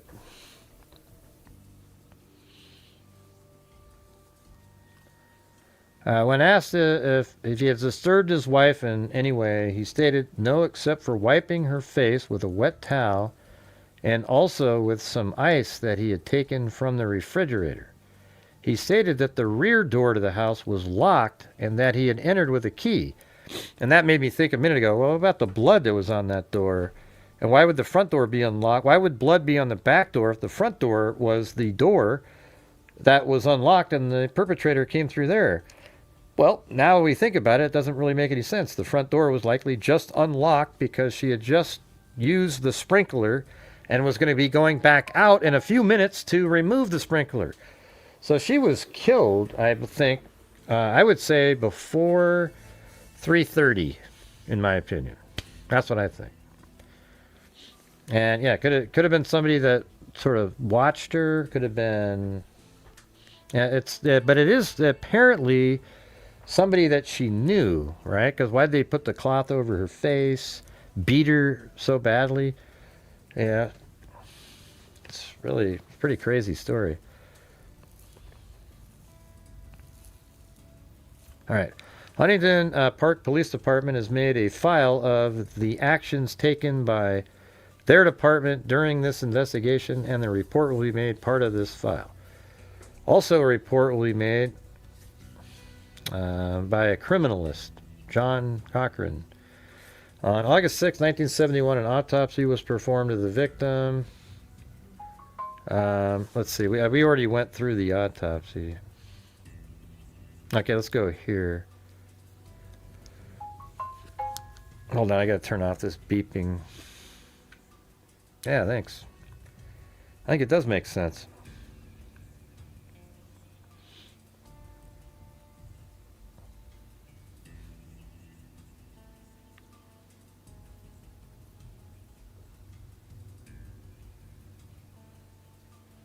Okay. All right, you guys, but if you're out there and you still want to help support the channel, that'd be fantastic.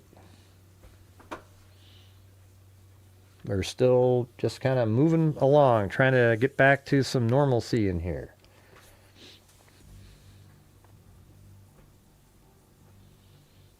All right, so that's the doctor, the family doctor, stated that Mr. Davis had called him August 5th, 1971 at approximately 5:45. You know, so that's really close to the time that he said he got home at 5:45, and he goes into the bedroom, and then he called the doctor after seeing that she didn't wake up to him mildly slapping her in the face a little bit, and told him to come over and that his wife had been hurt. He stated that he immediately left his office and proceeded over to Mr. Davis's home. Upon arriving at the home, he observed that the sprinklers were on. See, there you go. She never made it back outside. So the time of death is not that, like it's within a window, a smaller window than previously that you hear them reference. And he preceded them through the gate to the back door.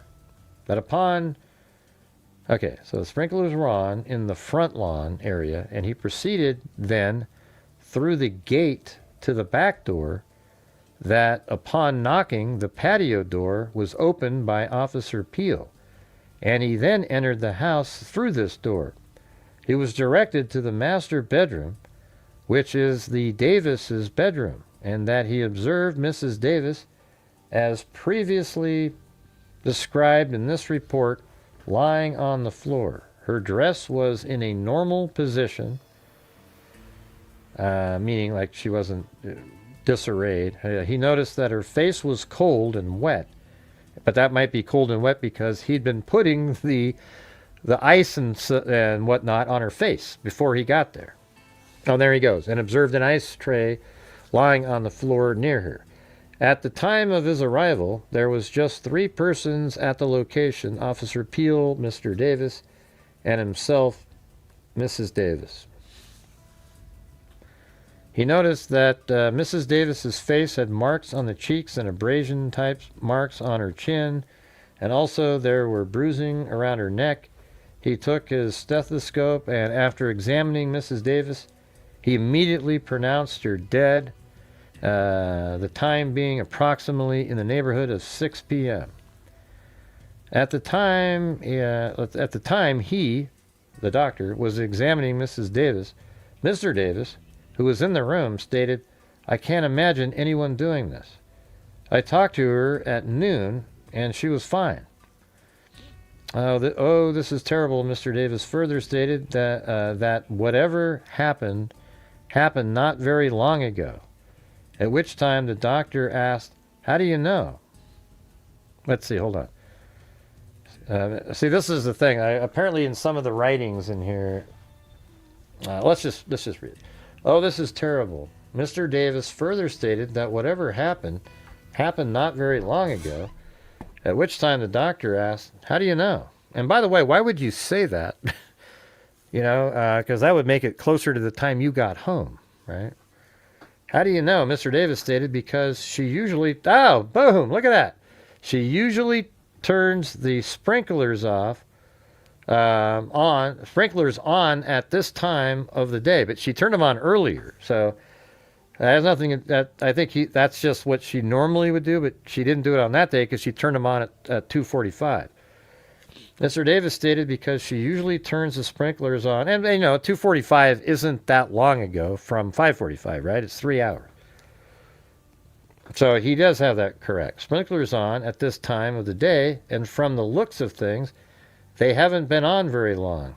Well, they were on for 3 hours, meaning the wetness of the sidewalk and the lawn. On August 6, 1971, Deputy Jack Moffitt of the Sheriff Academy Arts Center came to the location. And I'll tell you what, you guys, try to see if you guys can do a couple more challenges in here, and we'll have had a normal night. That'd be good. On August 8, 1971, the undersigned again contacted Dr. Kildbeck and his wife, Ramona Kildbeck. And they stated that they had been members of the Kiwanis Club for a number of years, that they knew the Davises, and that they had once a year an outing at various places. And approximately 5 years ago, they were on one of the outings. This might be, because I was told that there's some comments in the reports that, paint a picture. And that among the things they do are to play cards and go night clubbing. that on a particular evening, Mrs. Davis came into their room and was sitting around with them chatting, that they heard a knock on the door, and Mr. Davis entered, and that he was livid with rage, and that he reached over and shoved his wife down as she was reaching near the door. He shoved her again, and that during this shoving, he was very rude to her, stating he had been looking all over for her. Where had she been? At the next morning, Mrs. Davis told Mrs. Kilbeck that sometimes her husband gets violent and that she's afraid of him. Okay.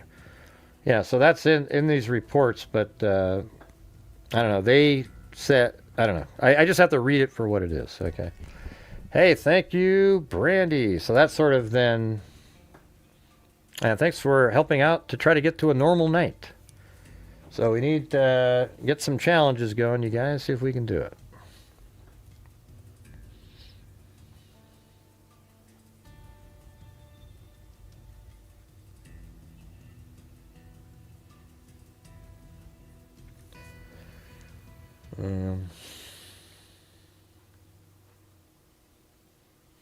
And sitting around. Okay, so I mean, this puts now there's like a negative element for the husband in this case. Davis told Miss Kildebeck that sometimes her husband gets violent and that she is afraid of him. This undersigned then contacted Yusutiro, who lives at another place. The time of this interview with Mr. Doy was at 12:12 in the morning on August 9th, 1971. Mr. Doy stated that he was the gardener for Mr. Davis at his home and that he'd been employed approximately 10 years.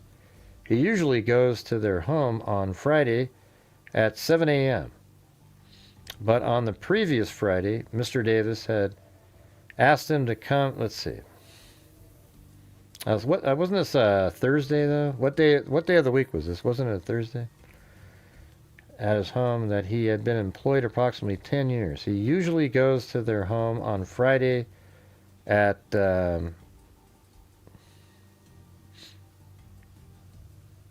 hey, wow, thanks. Marty's Bar and Grill.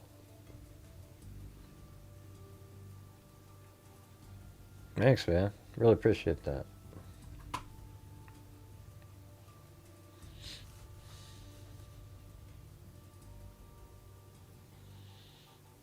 Okay, so this guy is a gardener. Davis at his home, and that he had been employed approximately 10 years as a gardener. He usually goes to their home on Friday at 7 a.m., but on the previous Friday, Mr. Davis had asked him to come the next Thursday, which is August 5th, 1971, as they were going to have a bridge party, and he wanted the place to look nice. So that right there, I think, when you see stuff like that, that absolutely seems like, okay, there wasn't some planning of somebody being killed. This is like, he even had the gardener come early, right? He stated that this was not unusual, that he has on several occasions.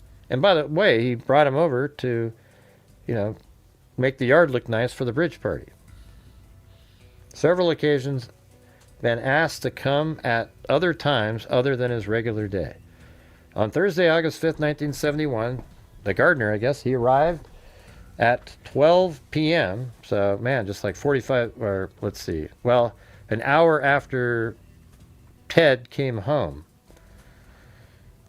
to bring the tomatoes. And that it takes him about 40 minutes to do the yard work, so that would have been 12:45, at the Davis house. That upon his arrival, he observed Mrs. Davis watering the rose bushes.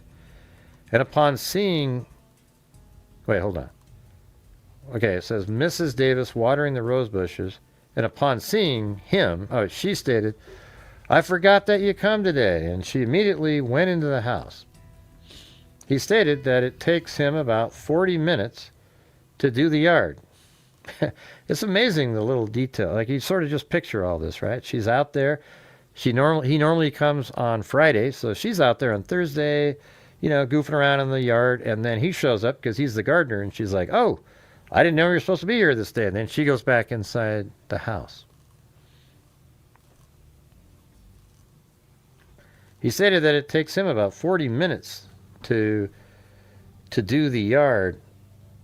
And just as he was in the backyard placing debris from the lawn in the trash can, Mrs. Davis came out into the yard and gave him a can of 7-Up, stating that she was going shopping. Interesting. He stated that she drove out of the garage in her Cadillac. How would he have parked in the garage if her car is normally in there? The time was about 10 minutes to 1. I mean, how big? That garage looks small. Or is it? No, it is a 2-car garage. Looks like you can get on that side and that side.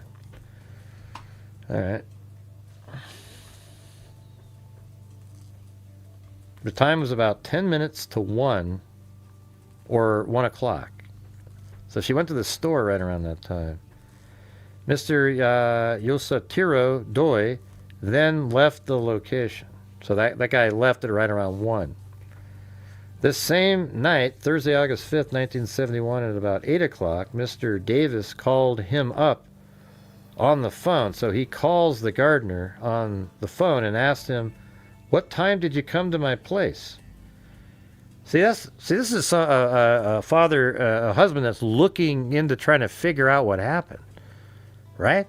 I mean, so you have that story up above, which makes people go, right? But look at this shit. He's like investigating. He's saying, so, and he said, he called the gardener and asked him, "What time did you come to my place?"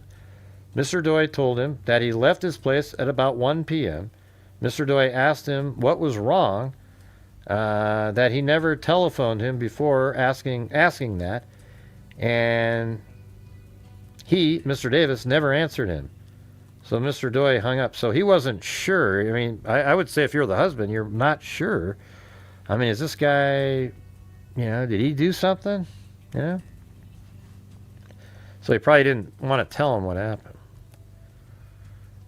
On August 11, 1971, at approximately 3:15, undersigned officers proceeded in PM to Weinman's department store in Huntington Park, located at 6351 Pacific Avenue, Huntington Park. At this location, undersigned contacted Mr. Jack Harley, store manager, and he, in turn, introduced undersigned to a Mrs. Ruby McCammon, who lives at 2560 Olive Street. She stated that she was in charge of the cosmetic counter and that on August the 5th, she remembers, and she was going on her break, a tall man walking towards her counter, and as she was leaving, she was wondering to herself, should she wait on this customer or allow the girl who was taking her place to wait on him? She stated that she continued on and had her break. She thought that it was in her morning break period, which would be any time between 10 and 11. So then that makes sense that he drove over there at 11. She further stated that the girl who took her place at the counter at this time was Suzanne Muscalero, who lives at 9804. I mean, isn't that amazing? Of course, it's a document, but, even in the papers, they would put the addresses like that. 9804 California Avenue, Apartment J, Southgate, no phone. Mrs. Muscalero was not at the store at this time. A Mrs. Verna Stewart, who lives at 4411 East 52nd Street, Maywood, who has been employed by Weinman for 14 years, stated that she remembers Mr. Davis coming to the store, and then he entered the store at about 11, and certainly before noon, and, so maybe he went home at 11:30. People don't look at your watch like that. And that he walked up to the perfume counter.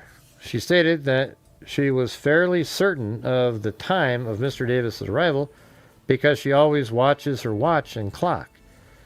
Mrs. Muscalero was later contacted, and she stated that she did remember Mr. Davis coming to the perfume counter, but that she was not certain whether it was during the morning break time, which would be between 10 and 11 a.m., or during the afternoon break time. She was certain, however, that it was during one of the two break times and not during lunchtime. She stated that he purchased a bottle of perfume, Chanel number 22, that he paid for it with a check, and that the total purchase price was $6.30, which would probably be $58 today, or 60. She stated that she distinctly remembers him because he was a tall man and he seemed to know what type of perfume he wanted. I guess because they're sort of like affluent, you know. All right, here, let's see if we can do one challenge in here, you guys. So we do one challenge in here, we'll at least made it to 66% of what we used to have as our goal, and that'd be great. So if anybody's out there has the ability and wants to do it, we just need one challenge. All right, so let's see, what do we got here? We have, on August 11th at 3:50 hours, the undersigned contacted Elmer Frank Reese of 2802 Walnut Avenue, Huntington Park.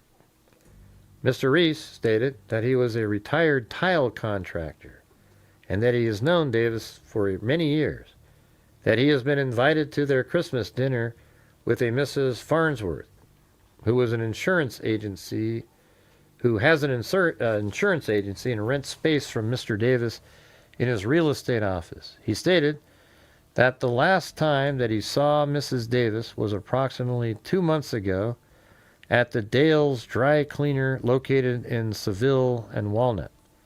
Mr. Reese could add nothing further. Well, why'd you even interview that guy? What a complete waste of time. At 6:30 p.m., the same date, Mr. Catherine Schrader, whose business office is at 2756 East Florence Avenue, was interviewed. She resides at 8576 East Florence Avenue in Downey.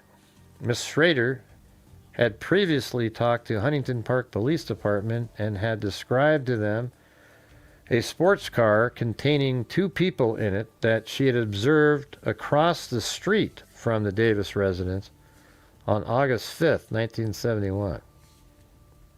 At this same time, here, let's see what that is. 2756 East Florence.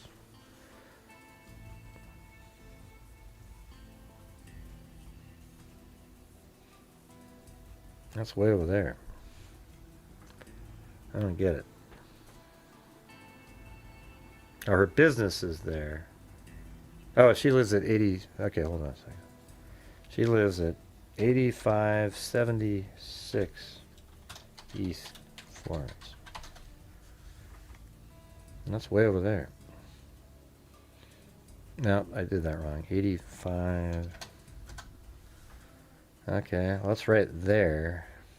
I don't know. I don't see how you could see anything. Thanks, Wild Bill Wassman.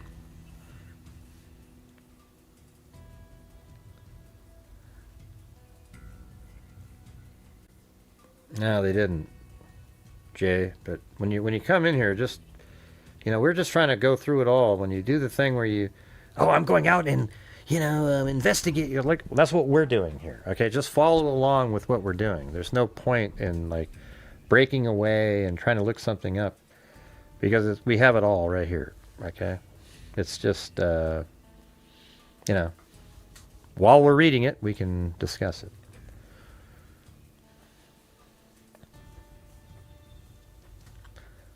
I'm not sure what's happening here. Whose business office is at 2756 East Florence Avenue. She resides at 8576 East Florence Avenue. Ms. Schrader had previously talked to Huntington Park Police Department and had described to them a sports car containing 2 people in it that she had observed across the street from the Davis residence. How would you remember that? On August 5th, 1971. At this same time, had observed a pickup truck of unknown make parked opposite the sports car. She thought that this was strange, that the truck was on the north side of the Saturn Street facing west. Okay, so it's on, she thought it was strange that it was on the, let's see.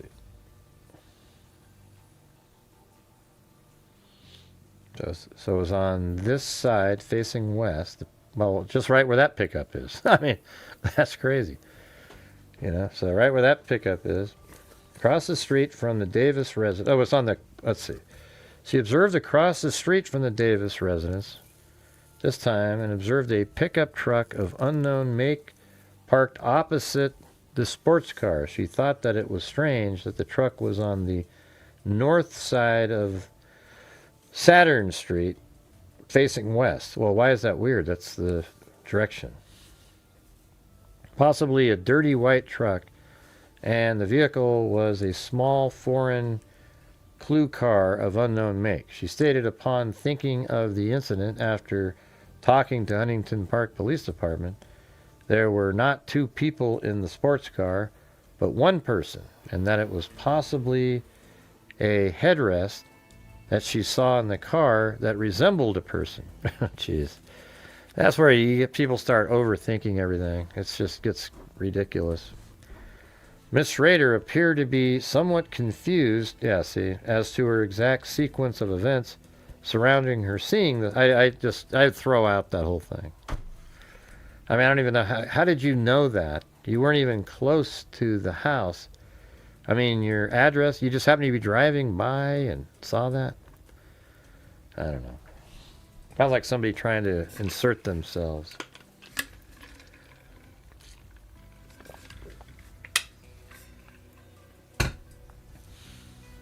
At 7:50 hours, August 11th, the undersigned contacted Ida Grace Jackson of 6903 Marconi Avenue, Huntington Park. Miss Jackson's home is located across the street directly south of the Davis home on the corner of Marconi and Saturn. Okay, let's get that one. So that one is 6903 Marconi Avenue. Okay, that's just this one. So did they notice the pickup truck?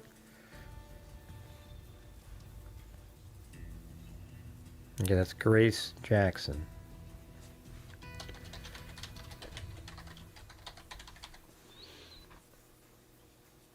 Right. And so she was across the street directly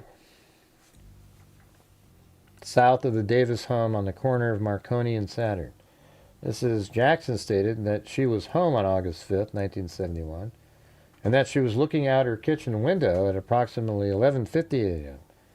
She observed Mrs. Davis watering her flowers. That kind of matches the gardener, which are located to the rear of the yard, next to the garage. That she had on a white blouse with a round collar and dark slack pants. She also noted that the garage door was up and that Mrs. Davis's black Cadillac was in the garage. However, Mr. Davis' vehicle was not at the location at this time, right? Because he got there at 11 and then left. Or he brought the tomatoes back at around 11, he said. And by the way, yeah, well, let's see. That's sort of interesting. So he brought the tomatoes home at 11. That has nothing to do with the perfume. But he, maybe after picking up, here's what I bet happened. When he came home and delivered the tomatoes, I think that is what that she said, hey, can you give me that perfume? Right? Isn't that how that went? And then he left straight from there and picked up the perfume. And that's why it's like 11:30, 11:50. Because remember, he went home at 11.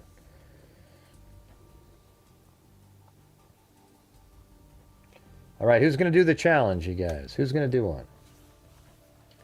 Just need one. All right, we already know that. We know that. It was tomatoes. It wasn't that. It was tomatoes at lunch at 11. Then he got Chanel number 5 later. He brought that home. Like when he got home at 5:45. That's when he brought home. I thought that's when he brought home the Chanel number 5 because it was on the bed with the news. Well, hell, now I can't remember. Yeah, that's right. It was at 5:45. He came home and he dropped. He had the newspaper, the Chanel number 5, and his jacket he put on the bed. The tomato he brought home at lunchtime. Now let me.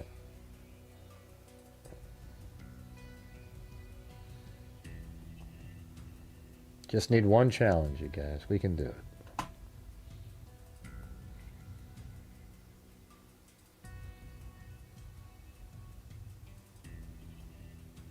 Where the hell is it? There it is. They changed it. Page 26. Right. I'm just going to do a search in here. I'm pretty sure it was just... Are you guys even interested in this? Nobody's commenting again. We're back to this just really slow. Nobody's saying anything. Let's try to keep engaged, you guys.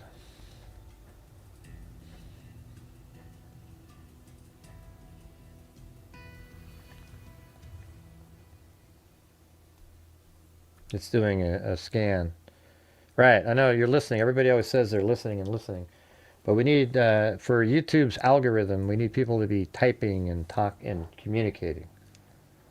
Right. Everybody, I keep saying the same thing on every show. You know. All right, let's see if we can... I'm just going to be... I want to do this so I can look stuff up.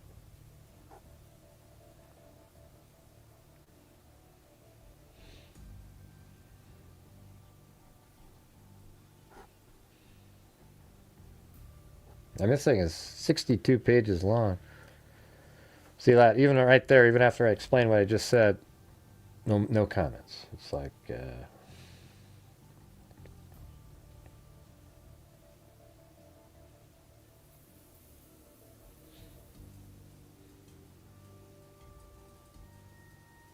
I don't care, Jay. We're just going over the files, man.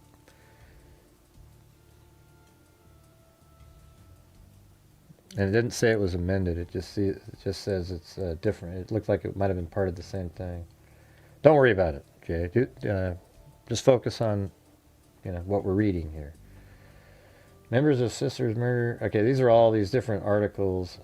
It's just scanning them all in, trying to get the words.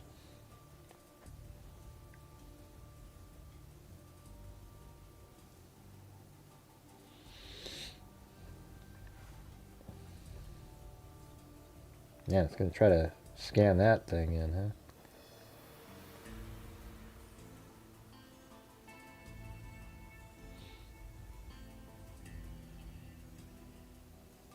Alright, come on.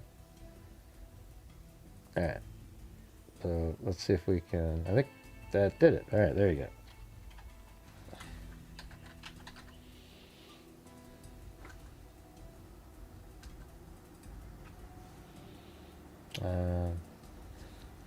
Is it?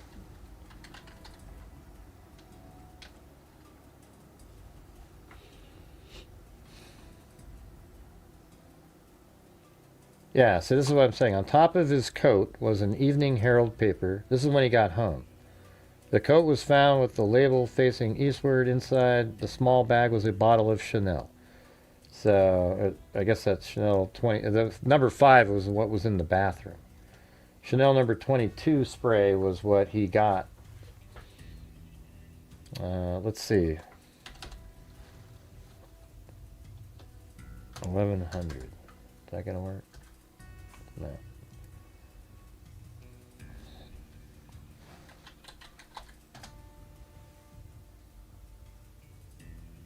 What page is that? Home about 10 to 15 minutes. Yeah, so here it is. He got home 10 or 15 minutes before 6 o'clock. He opened the rear gate, and that's when he went in. And then he said, after unlocking the door, he proceeded through the kitchen into the dining room. He stated that he wasn't disturbed because, she didn't answer, etc. He immediately took the dust. He saw her with the dust cloth on his face. Okay. He further stated it was a warm day. Yeah, he had his coat described as a black-white houndtooth coat over his left arm. That upon entering the master bedroom, he first noticed that his bed was awry, and then he noticed his wife lying on the floor between the bed and the north wall. He was lying on the she was lying on her back.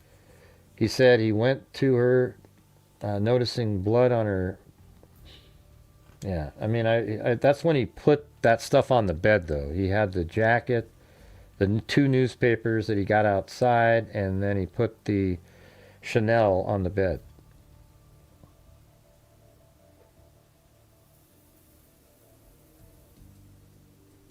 I'm just trying to, where's the part about tomato? That's just what I wanted to, there you go. So right here it said that the next time, sequence that he can remember was that Mr. Davis was at the office again at approximately 2:45 p.m. And he stayed in the office. So 2:45 is when she was outside. So, I mean, oh, that's later. Okay, that's crazy. That's later. So that like kind of exonerates him. We haven't read that part yet.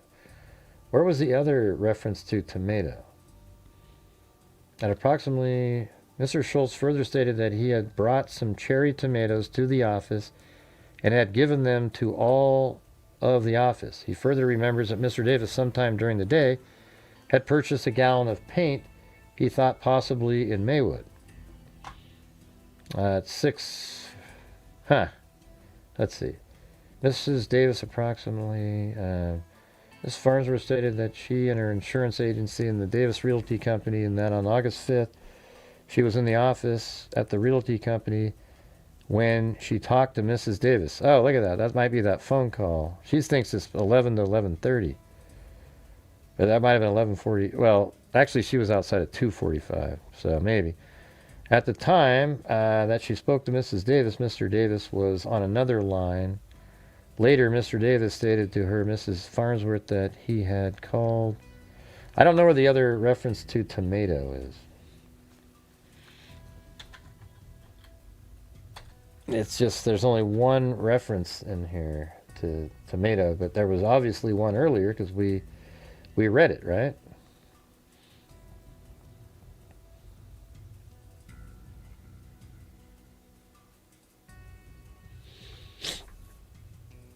Okay. I'm trying to find, I want to find that again.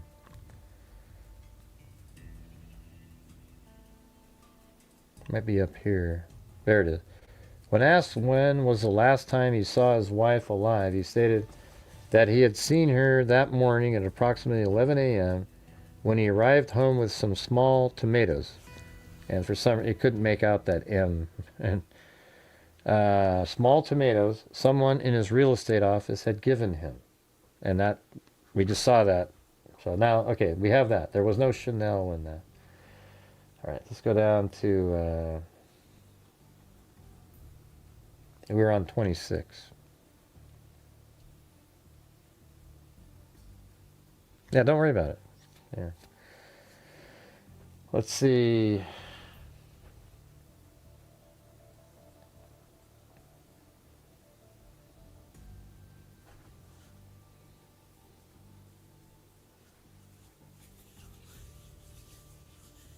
Looking at her kitchen window at approximately 11:50, observed Mrs. Davis watering her flowers, which are located to the rear of the yard next to the garage, that she had on a white blouse with round collar and dark slack pants.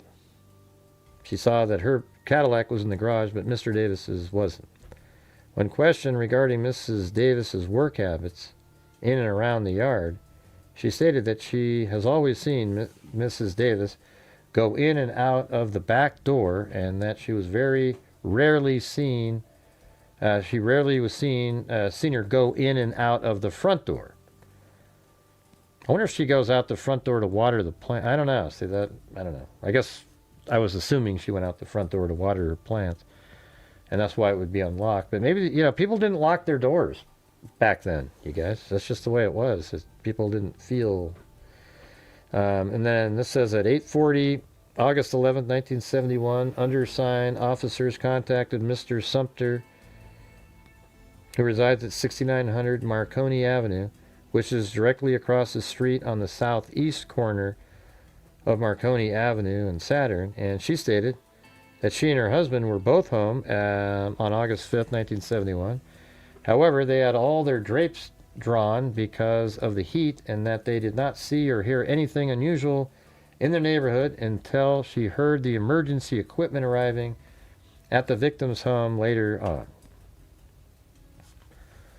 At 9:10 hours, the same date, undersigned contacted Richard Johnson of 6612 Marconi Avenue. He stated, as he turned the corner going towards his house on Marconi and Saturn, he observed a male Caucasian, approximately in his mid-50s, 5'9" to 160 pounds, that's way shorter than Ted, wearing dark clothes, and observed him walking across the front lawn of the Davis home. He further stated that he did not notice the sprinklers being on, and that he also observed what appeared to be a telephone truck parked in the street directly in front of the house, just north of the Davis home.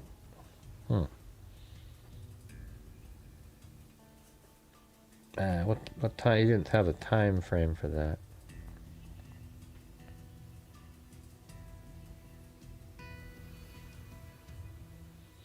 On August 11th, 1971, just regular, the kind that you turn on. On August 11th, 1971, at 9:45 hours, Mr. Merle Ruh and his wife, Mrs. Beatrice of 2070 Mission Place, Huntington Park, were interviewed. Mr. and Mrs. Ruh stated that they knew the Davis for over 20 years and that they were members with them in the Kiwanis Club. That on August 5th, Mrs. Davis telephoned Mrs. Ruh. The time, time being before 1:30 p.m. and near to around 12 noon. She fixes this time of day because she thinks, I almost feel like I got to write all this down, have this timeline created. Maybe I could actually load this into, ChatGPT, and it could easily do that, I think. She fixes this time of day because she had to pick her mother up from the doctor's office, and that she picked her up before 1:30 p.m. During this conversation with Mrs. Davis, Mrs. Davis asked her, was she busy, and she stated that she was. At this time, Mrs. Davis stated to her that the Lucis, the Davis, other friends weren't coming tonight, and she asked Mrs. Rudd to bring some tables and chairs. Mrs. Rue, or whatever, however you pronounce it, further stated that she had gone over, along with her husband, to the Davis house that evening, approximately 6:10 to 6:15 p.m., and that upon their arrival observed Officer Pencock Peel, Lieutenant McCaslin, Mr. Davis Margaret, and Francis Luce, and Dr. Kilbeck in and about the kitchen at this location. They were told of Mrs. Davis' demise, and they immediately left the location. On August 12, 1971, at 11:45 a.m., undersigned officer contacted Hiram Lorenzo Perry and his wife, Mr. Adria May Perry, at their residence at 736 Teaberry Street. Mr. Perry stated that he had been formerly married to Mrs. Davis and that he had a son during this marriage, Jack Eugene Perry. He subsequently was divorced from Mrs. Davis approximately 1928. What the hell? That's crazy. That can't be right. I mean, she was, I mean, in 71, she was 64. Well, not, I guess that could be. Yeah, she would have been 7 years old, and so she would have been born, if she was 64 and 71, she was born in 1907, so she would have been 21 years old. Man, that's crazy. No wonder if some of those pictures, she looks like she's like the roaring 20s. Look at this. I was looking at that, thinking, how could she be wearing that? But there you go. That answers that question.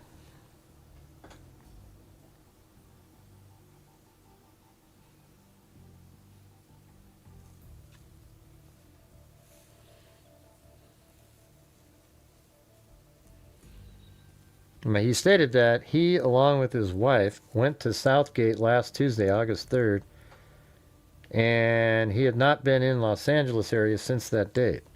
When asked when he last saw Miss Davis, he stated that the last time he saw her was at her mother's funeral in 1936 or 1938.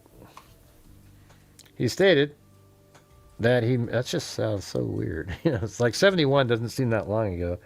But when you say 1928, I mean, now you're.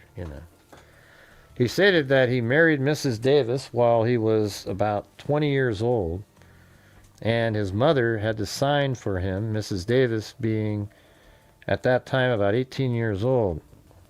That they didn't stay married very long due to the money problems, and that they had been separated when he found out that she was going to have a baby. They went back together and lived until the baby was born, and again separated 2 months later after the baby was born. He does not know what has become of Mrs. Davis' family or his son, that he hadn't seen him since the boy was approximately 2.5 years old. He further stated that he did not, so I don't know. I mean, the son, I guess, I don't know if they ever looked into the son. He might have been like, hey, I need to, but why would he kill? He killed his own mom, not the dad, the stepdad. He further stated that he did not talk to Mrs. Davis on the phone, on the street, or any place, and had no idea where she lived, even at the time of her mother's funeral. He stated that on Thursday, August 5th, 1971, that he cut the grass at his home in Encinitas, and that he, along with his brother, went to Del Mar Racetrack for the last 2 races. He showed the undersigned a win ticket among several tickets that he had, and that this ticket was dated number 8 in the 9th race, a win ticket. He stated that he went to the track with his brother, Owen Perry, who resides at 738 T-Berry Avenue. He stated that he did not know of the victim's death until he was told by the undersigned officers.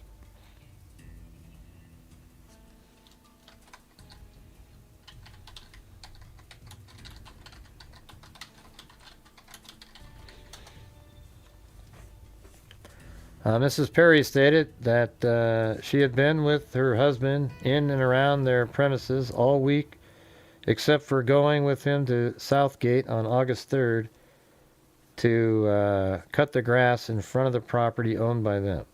She further stated that she did not know Mrs. Davis and had never seen her, that she had married Mr. Perry 12 years ago. I don't think they have anything to do with anything. It doesn't add up. There's no reason. Mr. Roy Perry, brother of Hiram Perry, was questioned by the undersigned officers and stated the same as had been reported by Mr. Perry. On August 13, 1971, approximately 10 o'clock p.m., the undersigned again contacted Dr. and Mrs. Kilbeck at their home. However, nothing further was learned from them regarding Mr. and Mrs. Davis. On Saturday, August 14, 1971, at 1:05 p.m., the undersigned contacted Mr. Ted Davis at his home, and at this time, undersigned met Mr. Davis' daughter. Mr. Ted Davis at his home, and met Mr. Davis's daughters.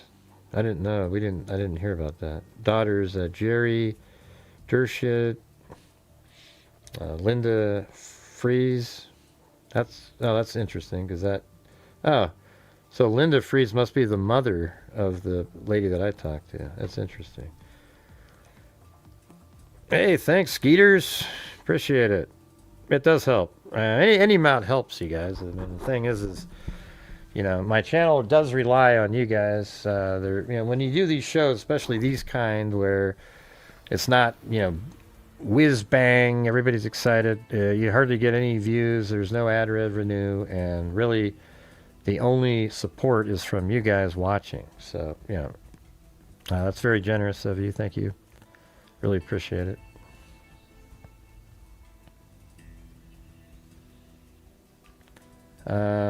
Let's see. So a short time later, police officer Jay Pennock came to the location. More photographs were taken of the inside of the house by Deputy Wyant, and also the outside of the house, showing the dense foliage on the northeast side of the house. Forensic chemist Cochran again checked the premises for possibly more blood stains.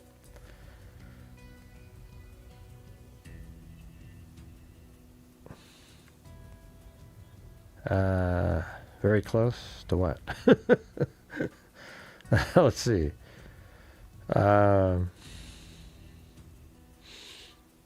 Let's see. In the master bedroom, the rug that had been on the floor at the time of the victim's murder had been replaced with a new rug, and it was learned at this time that that rug had been destroyed.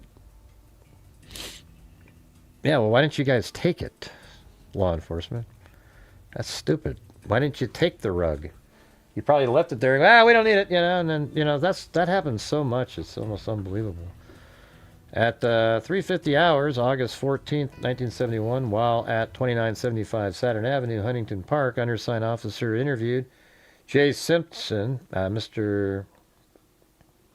Elam stated that a male Caucasian, 40 years of age, approximately 6 feet 2, 190 pounds, used to reside at 6812 Passaic. The name of this person was Harrison Lau.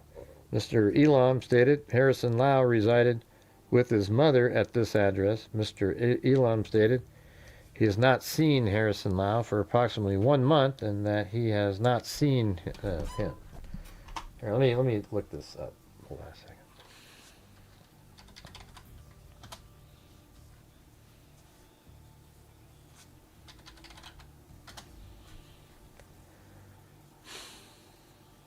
It's kind of an unusual name. It's not two last names.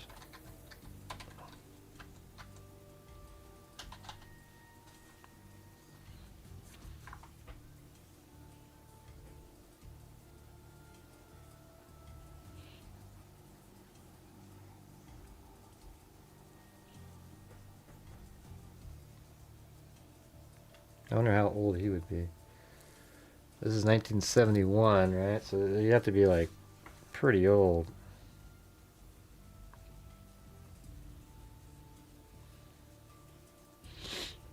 I mean, geez, what it was, 71 to that'd be 55, and then if you're like, how old is this person? Harrison Lau is separated from his wife, and that he has several children, so he must have been like 40. I bet he's got to be like 100 years old. I mean, hold on, let me see. What's that address? 6812, right? Okay, this guy's deceased. Born in 21. That could be.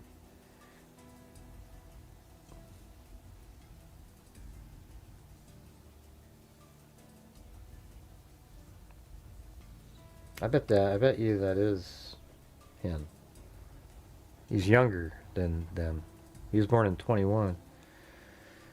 Yeah, but it doesn't, there's nothing in there really. There's really just 4 old addresses. That's about it. That would have been pretty interesting. Had that, what if you found him and then he had some criminal record or something? Mr. Elam stated that Harrison Lau is separated from his wife and that he had several children. He further added that Harrison Lau had been in an institution, but could not state whether penal or mental.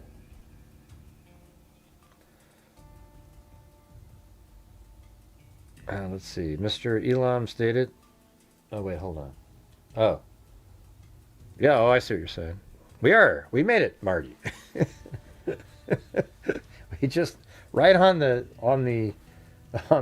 I get it now. Thank you. Right on the edge. We did it.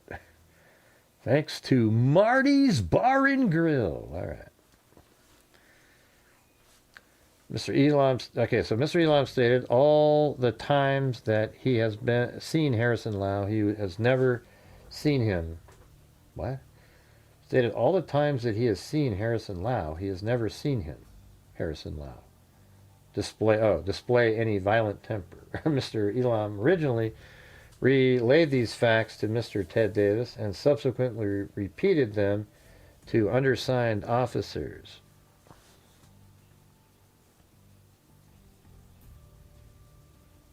Okay. Continuing investigation, October 16th. Hey, my birthday. Look at that. I was 5 years old when this, right then. No, 6 years old. The undersigned contacted Cabrin Ron something and his wife, Willie Ron, at their home at 6111 Arbutus. Mr. Ron stated that Mr. Davis came to his home on August 5th, 1971. Well, let's see where that is.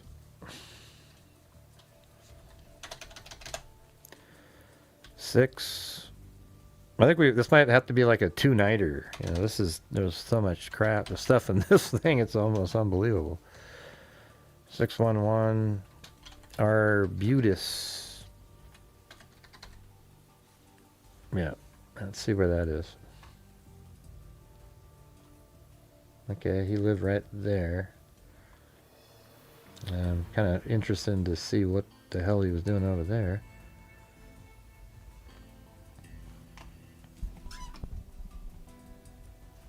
(6111) Arbutus. And this is the Mr. Ron. All right.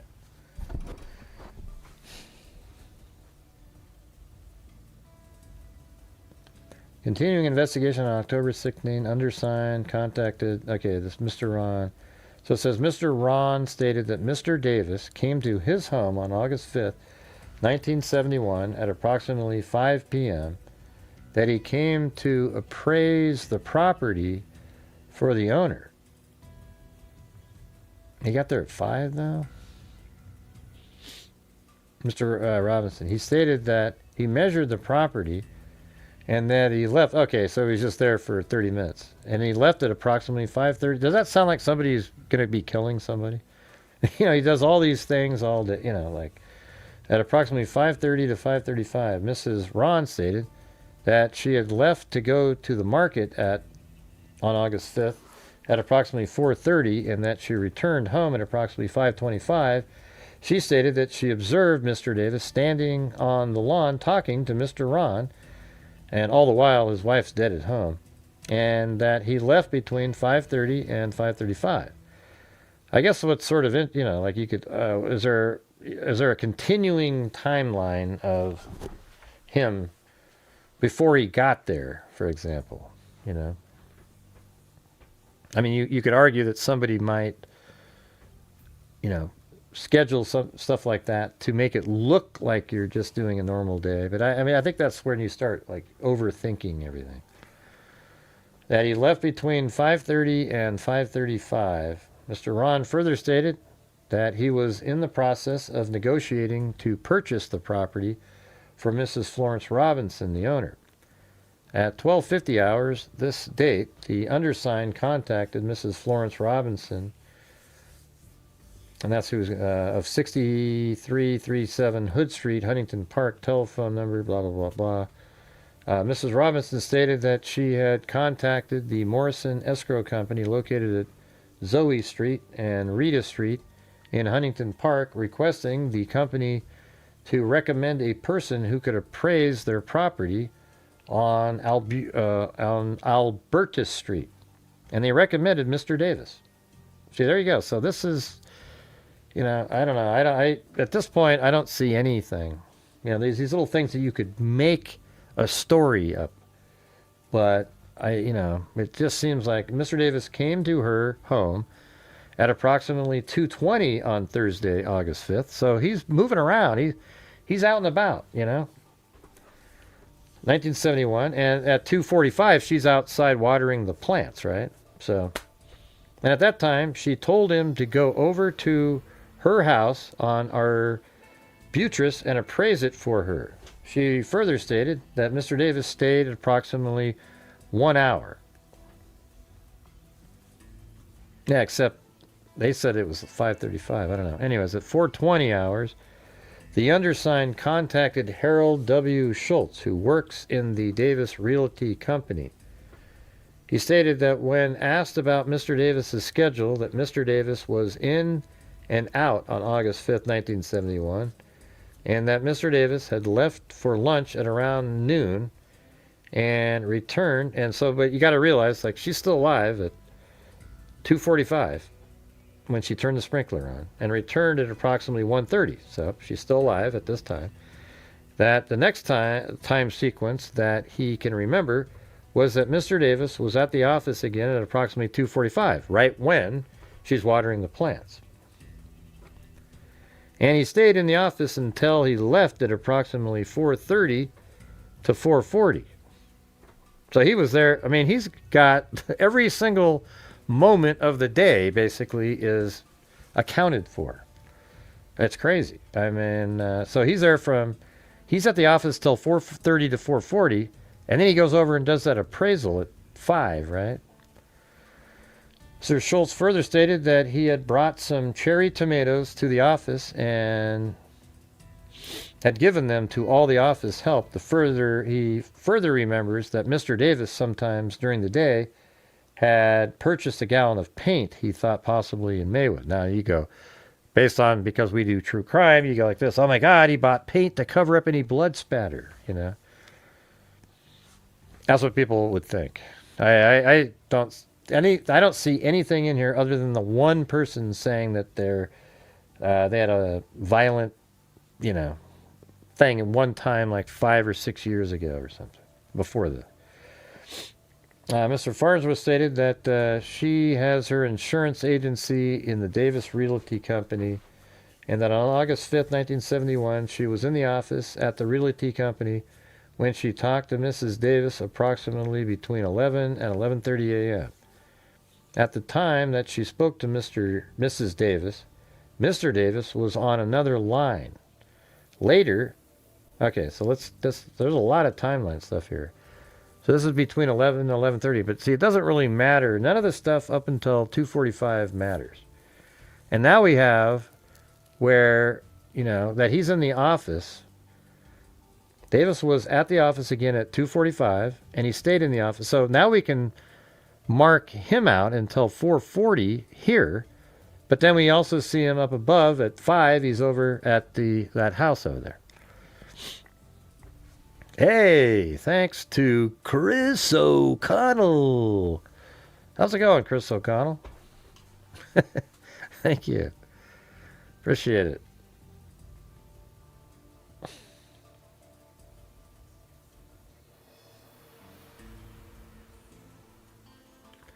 Hey, you still watching, Marty? It's a pretty interesting one, isn't it? When she talked to Mrs. Davis at approximately 11 to 11:30.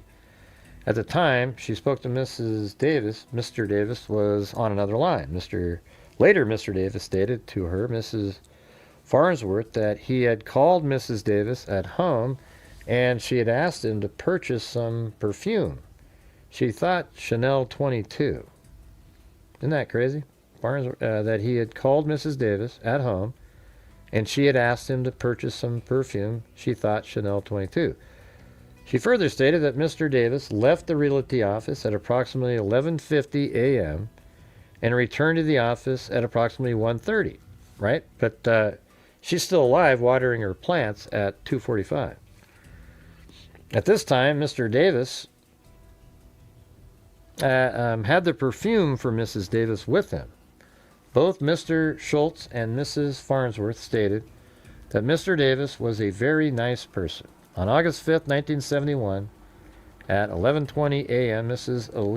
Edna Smith of 6413 Sanford Avenue, Apartment F, was interviewed. She stated that she worked at the Macleod Beauty Salon.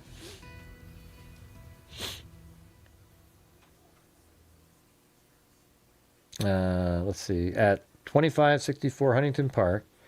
She stated, I mean, this is a pretty cool investigation because they're literally looking up every single person, you know, like every single thing that was discussed, they're going and checking it out. She stated that she had done Mrs. Davis's hair in the past. However, the last time that she talked to Mrs. Davis was in the last part of May of 1971. When she did Mrs. Davis's nails, Mrs. Smith could add nothing further, so that didn't mean anything at all.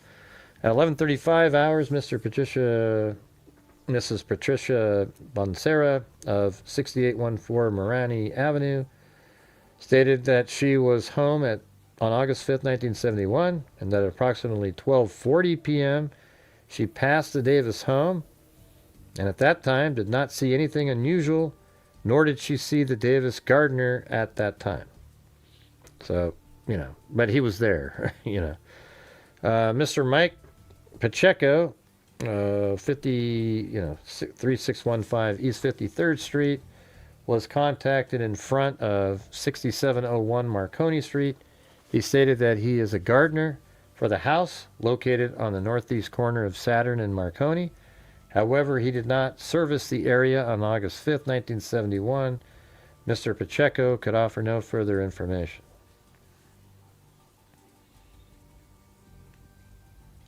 Marconi, so what was he at? He was in the...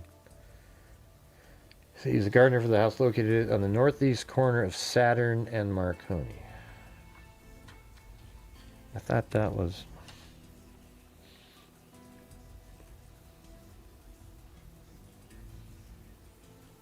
No, so right here. This... Let's see. Where am I? I'm not even in the right place. It's right here. Okay, so this is Saturn, Marconi, northeast corner. So that's this one. So he was the gardener on this house right there.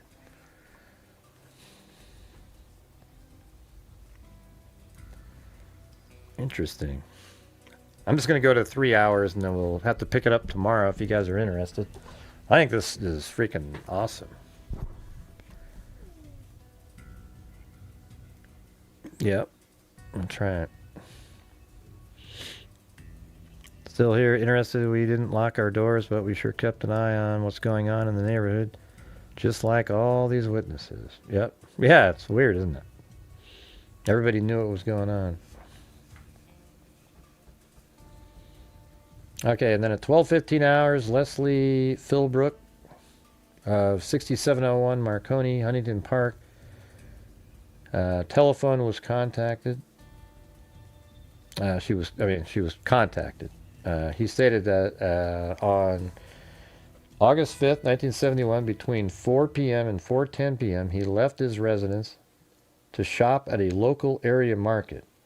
In walking to the market, he passed by the Davis residence, and upon passing, observed a female working in the yard. That doesn't make sense. See, that guy can't be accurate, you know.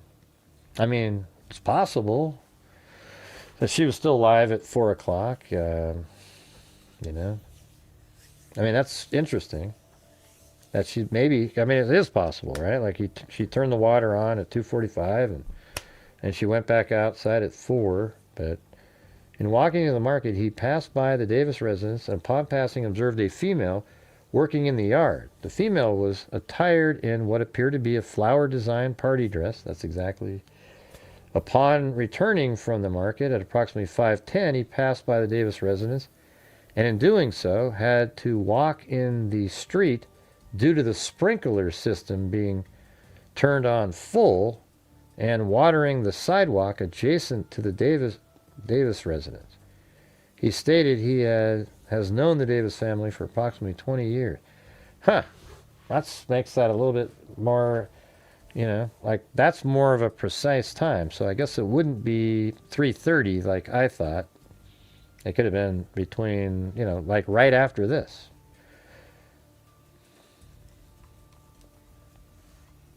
At 12:30 hours, we interviewed Ruth Ann Jones. Let's see, Park telephone. She stated that on August 5th at approximately 2:45 p.m., she was driving east on Saturn Avenue, at which time she saw a female going into the rear door of the Davis residence. So that was when she was seen, turning on the water. The female appeared to be victim Davis. Mrs. Jones could not recall whether the garage door of the Davis residence was open or closed. Mrs. Jones could not offer further information.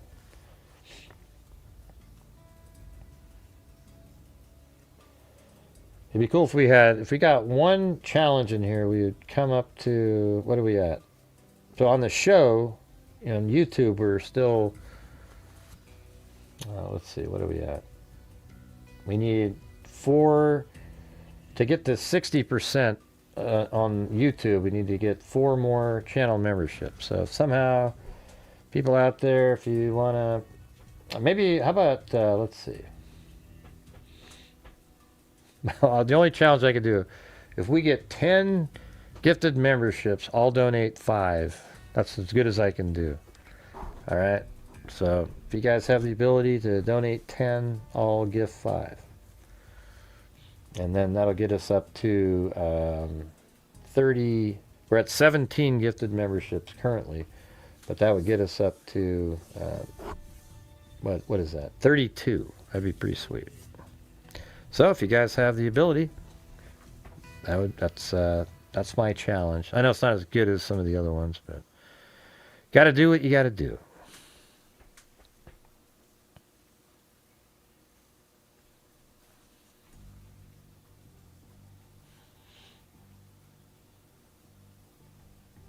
Yeah, it's like August. It was August 5th, 1971.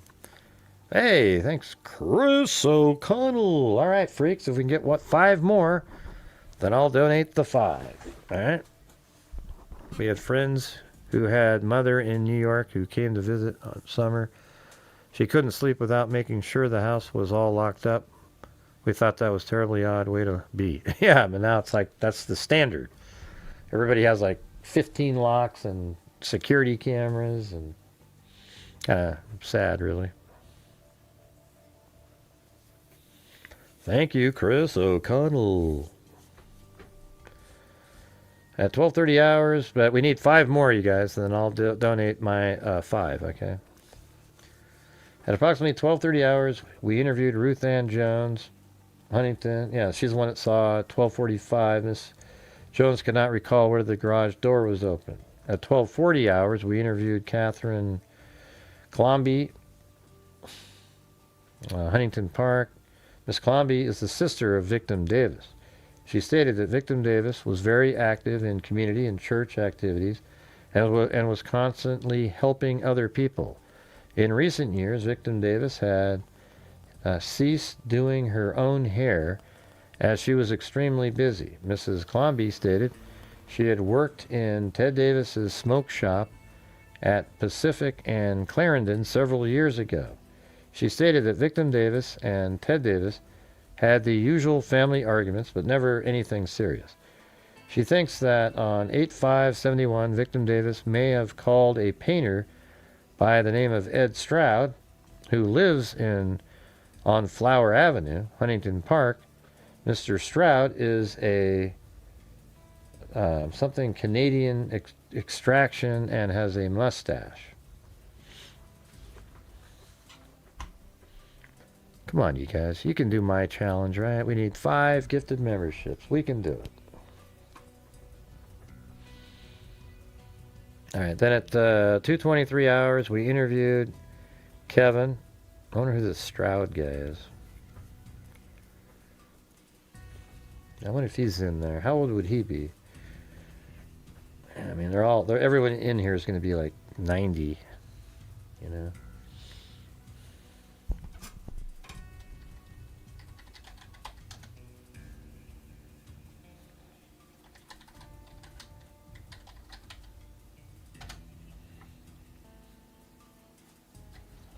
Kevin Stroud.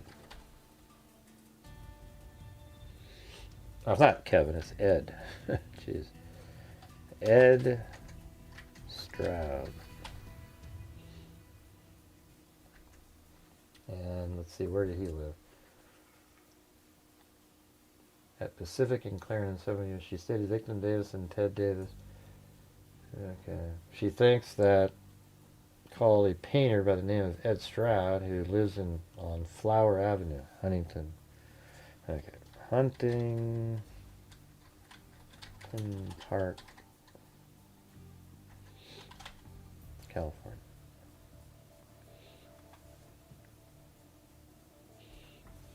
Man, there's a guy that's 102, but that's not the right. I don't think that's the right one, but that's about right. I mean, that's how old these people are.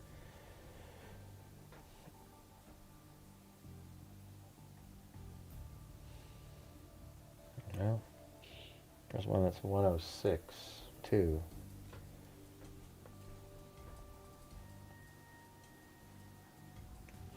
Well, doesn't look like that one's going to happen. Anyways, thank you guys for supporting the channel. The ones that did. Appreciate it. We didn't make the goal 2 nights in a row. Really, like yesterday and the day before, we didn't even come close. So I'm trying to have better nights to try to make up for some of that, but it is what it is, you guys. It's just, I can't make it happen.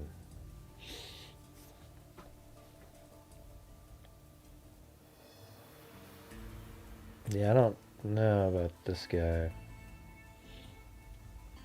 All these people are really old, and I'm not even sure they're in the databases here.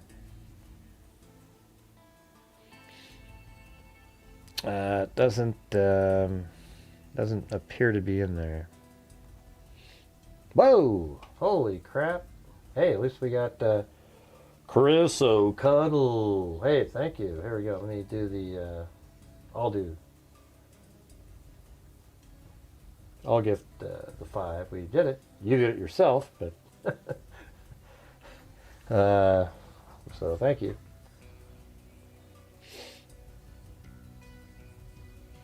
There you go. There you go, everybody. All right. So that was 15 memberships just like that. Thank you. Appreciate it. Very kind, very kind.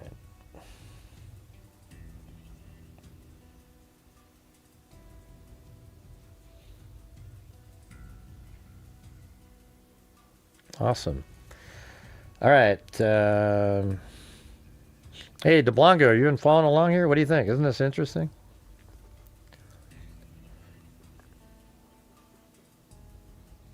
Okay, so they talked to, let's see, at approximately, he was on his way to Huntington Park. Did they actually get a hold of the guy, Ed Stroud?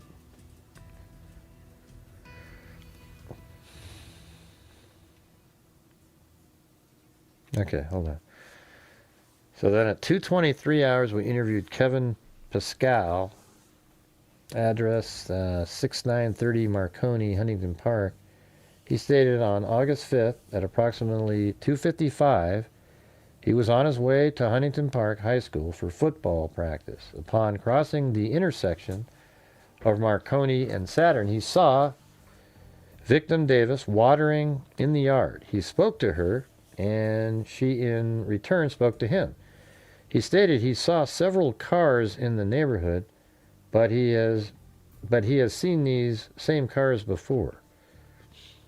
On August 18th, 71, undersigned officer proceeded to 5550 Arbonia Avenue, 29 Palms, California. At this location, we interviewed Linda Fries. I think that's the sister of the lady that sent me. Or maybe, no, it could be the sister, actually. At 8441 Santa Margarita Lane. Linda Fries is the daughter. Okay, that is the daughter of Victim Davis. Ah, that must have been her last name then. The maiden name. She stated that her daughter was never... Oh, no, that's probably... Linda Fries probably got married to somebody named Fries. And then the person that I'm talking to is her daughter. She stated that her father has never owned a gun, but that an unknown type gun was given to her father by Francis Luce. That her father, got rid of the gun immediately.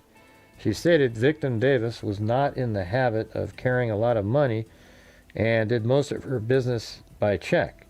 Victim Davis, if she were going to manicure her fingernails, would do it in the kitchen with her manicuring set. So maybe that's what she was doing with the scissors, with the hair in her hand. She was cutting her hair, so she was literally surprised by what happened.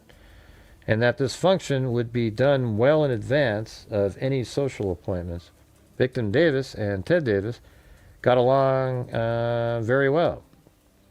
And that any of their disagreements would generally center around political discussions.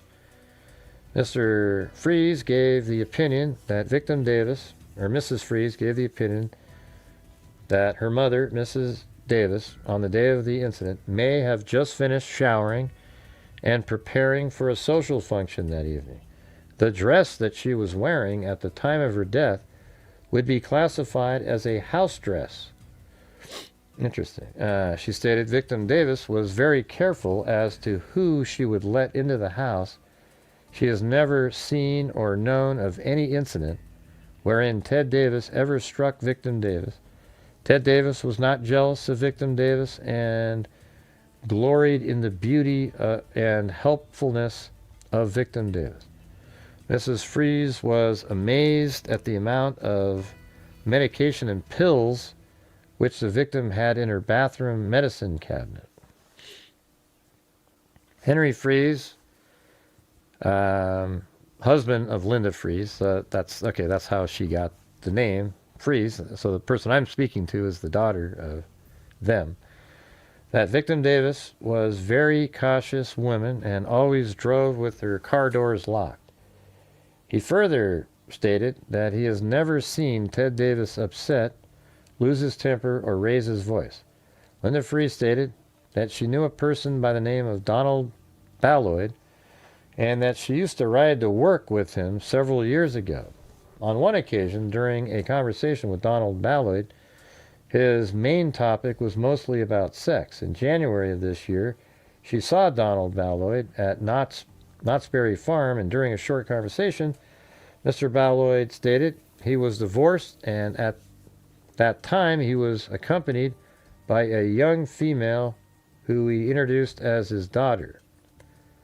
Okay. I don't understand that part. On August 19, 1971, at 12:05, we interviewed Jerry Dershide. Miss Dershide is the daughter of Victim Davis.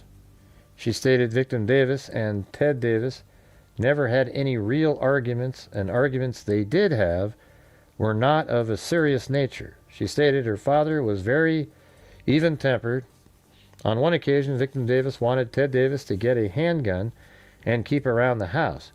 She could only recall one occasion of Ted Davis ever having a gun or any type. I bet you she was the conservative and he was the liberal. He could only recall one occasion of Ted Davis ever having a gun of any type, and that was a shotgun, which he used on one occasion to go hunting. This gun was the property of Jack Davis. Jack Davis is the son of the Victim Davis and Ted Davis. She recalls that Victim Davis, okay, that's the son that she had before. She recalls that victim Davis from her first marriage, would be overly cautious as to unknown person coming to the door.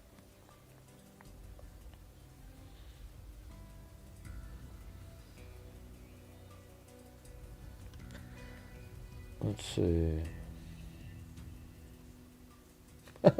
well, thanks, Marty.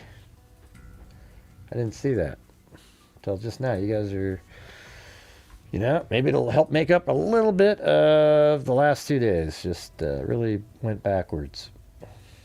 We were doing pretty good. We had like 5-day stretch, and then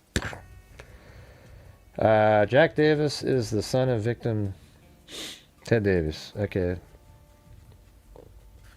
I think we were down here. The undersigned contacted Mr. Davis at his realty office, and at the time, Mr. Davis stated that he would take a polygraph test at the sheriff crime lab. Mr. Davis was taken to the sheriff crime lab, and at this location, a polygraph test was administered by Sergeant Ben Laban. At the conclusion of this test, Sergeant Laban stated that in his opinion, Mr. Davis had guilty knowledge. What a load of shit, man. The timeline, you mean guilty knowledge, like he got a hitman to do this or something? His timeline doesn't place him any there. And that's why people shouldn't ever take polygraph tests. It's just, you got some, I think they're just bogus. As to the circumstances surrounding the death of his wife, the test that Sergeant Laban had administered to Mr. Davis was taken voluntarily. Right. Right. Like he, I mean, the whole thing, everything that we've read it supported him, other than that one lady's comment from 5 years prior. On 8/28/71, Mrs. Blanche Garrison, who owns Gary's Cleaner, located at 3016 Gage Avenue, Huntington Park, telephone LU 7532, was contacted regarding the death of Mrs. Davis.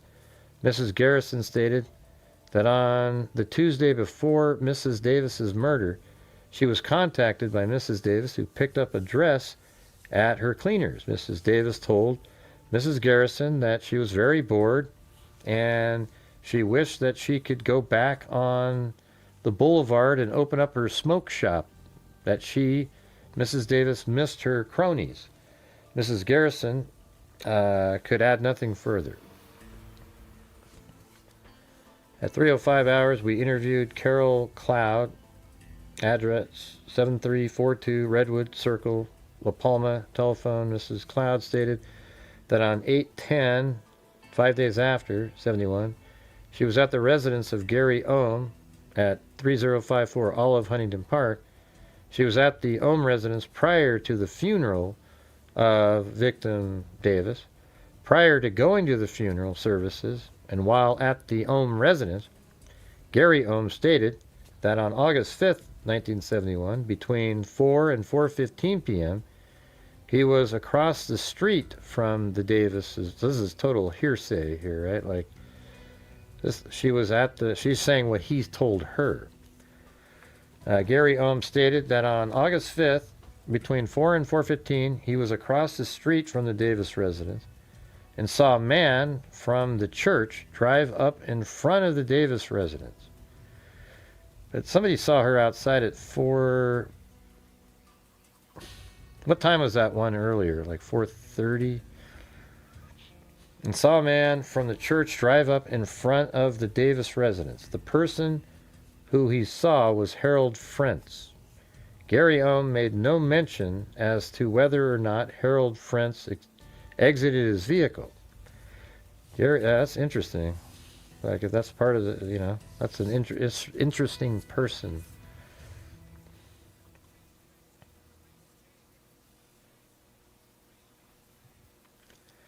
Let's see. Gary Ohm further stated to Carol Cloud that the Davis case would break soon, and that it would be a big surprise to the... Wait, hold on. Gary Ohm made no mention as to whether or not Harold Frentz exited the vehicle. So this guy's interesting, too. I mean, geez.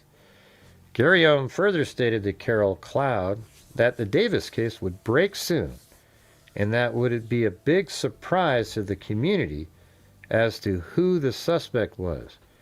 Carol Cloud stated on Wednesday, September 1st, 1971, she called Gary Ohm to ascertain if there were any new developments in the Davis case. He, Gary Ohm, stated there was nothing new, and he repeated the statement regarding his being in the area of the Davis residence and also seeing someone in the area from the church who was familiar to him.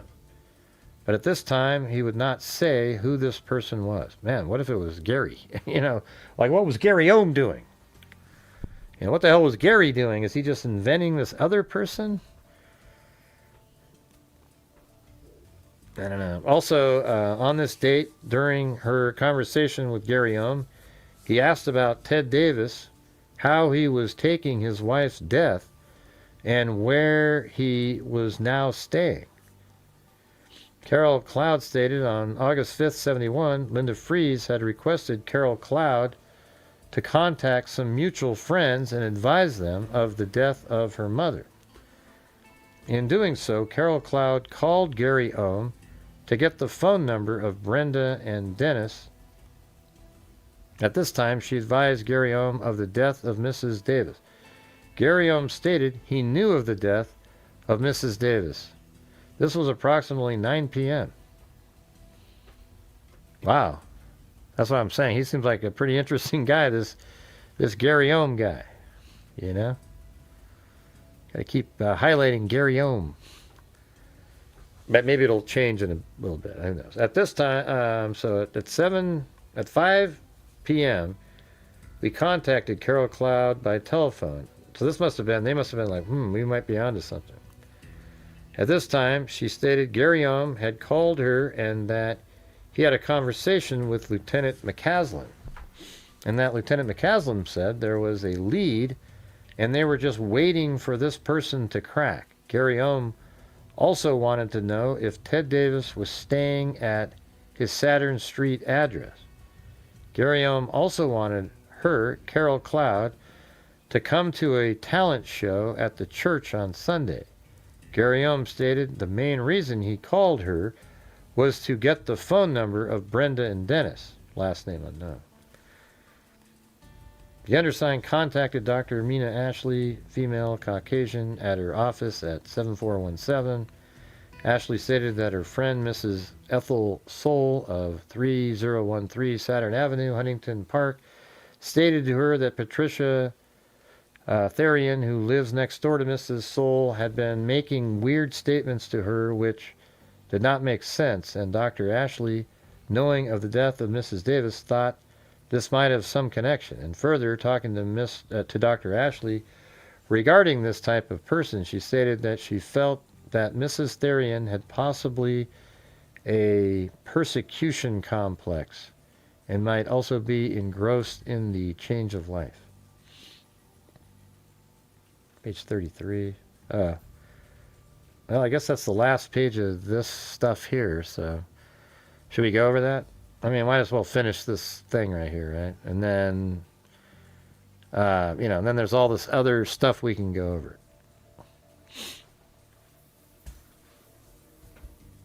Yeah, the Gary Ohm guy, like he's trying to insert himself a little bit. On October 18th, 71, at 12:10 p.m., we interviewed Gary Ross Ohm. So this is the Ohm guy. Mr. Ohm stated he does not know of anyone who held a grudge against victim Davis. He further stated that on August 5th, 1971, at approximately 4 p.m., he saw a male figure in the kitchen of the Davis residence. He was unable to see who it was. At the time he saw this person, he was driving south on Marconi, approaching Saturn, and that he was coming from his church. Well, I thought you said you saw a guy parked in a car. He has not discussed with anyone what he saw on August 5th, 71, except his wife, Carol. He denies ever making any... I need to interview Carol. He denies ever making any statements regarding seeing anyone in the area of the Davis house. See, now he's saying he doesn't remember that. Whom he knew from the church. I don't know how big. I'm gonna know what the population was there. Was it Huntington Park? Is that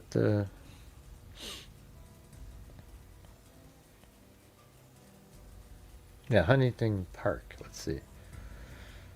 What was the population of Huntington Park, California in 1971? 33,000 people back then. That's pretty, decent size.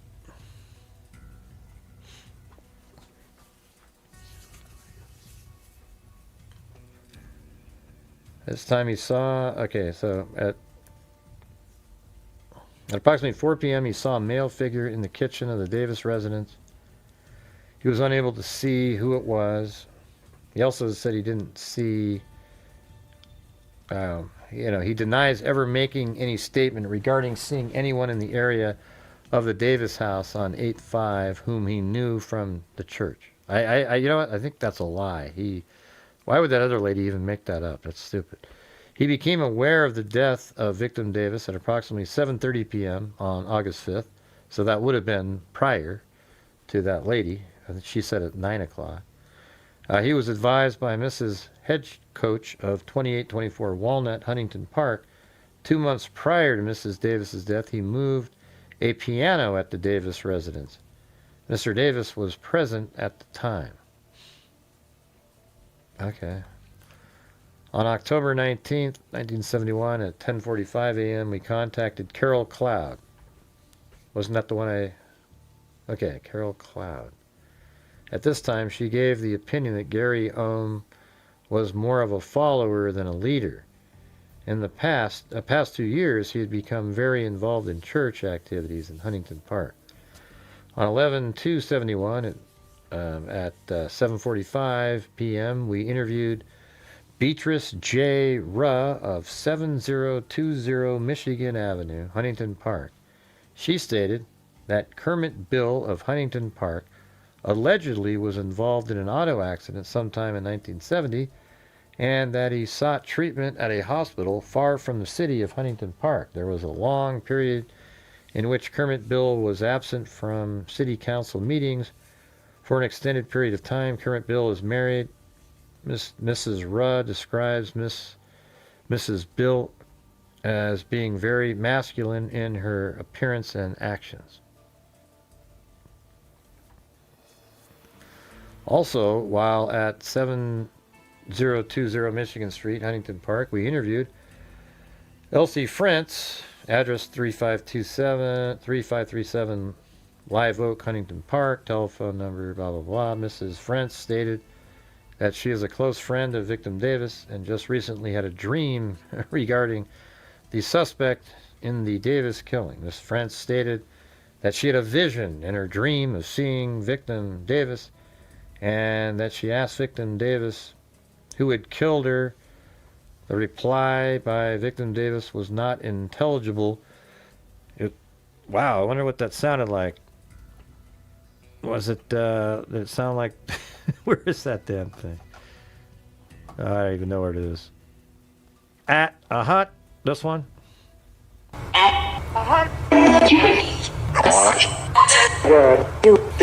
Gilligan, little buddy. Skipper. Man.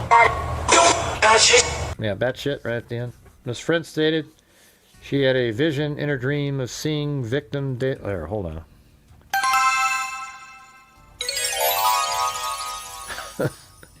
Miss French stated she had a vision in her dream of seeing victim Davis, and that she asked victim Davis who had killed her. The reply by victim Davis, not surprisingly, was not intelligible, but appeared that she was trying to relate the name Mary Bill.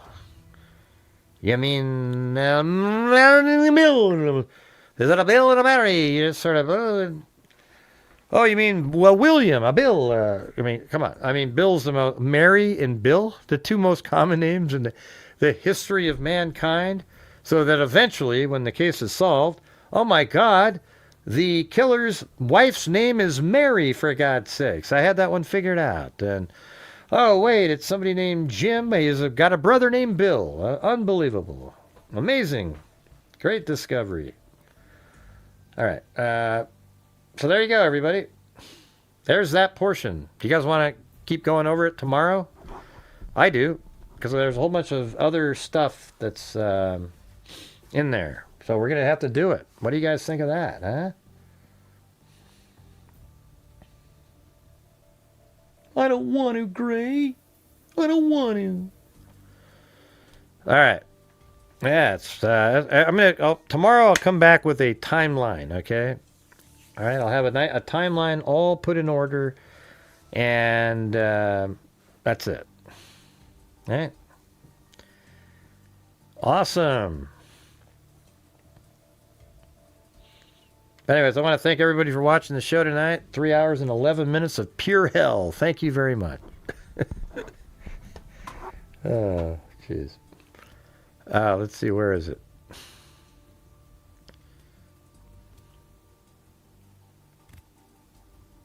All right, so we had Alley Cake, then Wild Bill Wassman, then Alley Cake, then the legendary bass fisherman Wild Bill Wassman, then Jessica Schubach, then the legendary bass fisherman Wild Bill Wassman, Michelle H., then Paul Ayers jumped in there.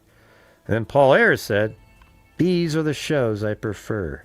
F the trolls." Because, of course, we had a troll come in. "Gray, you seem to be reading a lot of papers these days, you bastard." And then we had Wild Bill Wassman. All right.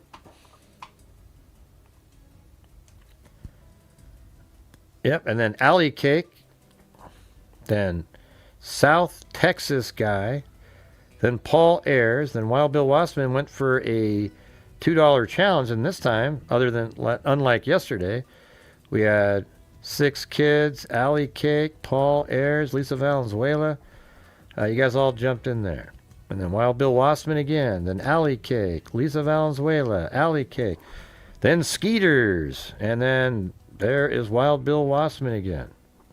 And then 6 Kids UK, Brandy J, Wild Bill Wassman, Skeeters. Then we had Chris O'Connell, gifted 5. Then she gifted 5 again, then 5 again, and then I gifted 5 because you guys were awesome. And then we also have, don't forget, Marty's Bar and Grill with a keg of coffee. All right. A keg of coffee from Marty's Bar and Grill. Hey, thanks, Jim Lon. What the hell is a gigawatt? 1.21 gigawatts. What the hell is a gigawatt? There you go. There you go, Jim. It's right there. Yes, that's right. The legendary. Bill Wassman is actually a very good bass fisherman. Like he's right up there. He's not like, me. Some rando that just goes out and goes fishing. He knows what the hell he's doing. I like to think I sort of know what I'm doing. I mean, I'm just not, not like those guys. It's an art. Okay. I actually believe in, there was a book called Positive Fishing. When I was a kid, we used to go to this like Devil's Lake in Lincoln City, I think, Oregon. And I'd sit there, I'd have a little hook with a little tiny weight with a little piece of worm on there. And I would catch perch after perch after perch after perch after perch, sometimes a bluegill, but I would catch, like every time it went in the water, I'd catch one, I'd catch 50 of them. And then there'd be a guy right next to me with the same hook, the same line, the same bait, everything. And they wouldn't even get a bite. So then you sort of wonder, like, what is the difference there? I mean, how is that a thing? I think there's a like positive fishing. You literally, you know, you think about it. You just go, yeah, look at, yeah, like I don't know if you noticed, but like you ever go fishing before and you're sort of a little bit, you know, like if you hadn't been there before, you're sort of down and out because you're not getting any, and all of a sudden you get that one bite, and that changes your attitude completely, and then boom, you start catching them because now you know there's something there. You know, that part of fishing has disappeared, though, because now everybody has the fish finders, you know. Everyone has the fish finders, so they all, you know, like you can just see the fish over there. Yeah, be the hook. I mean, part of what was fun about, you know, I mean, fish finders actually make it more fun, oddly, you know. But you remember back in the day when you'd fish, it was fun just casting where a fish should be, you know, under a brush cover with a thing. And you'd catch them. But now you could look there first and go, there's nothing there. I'm going to go down to the next. Oh, look, I see 3 spawning there. Here we go. I actually did that at Lake Oswego. I had my fish finder saw that there were like 3 fish shapes. I don't have the live one. And then I threw out a jig, and right where those were, and all of a sudden, boom! Yeah, that was that bigger one that I caught, that 3.5, 4 pounder.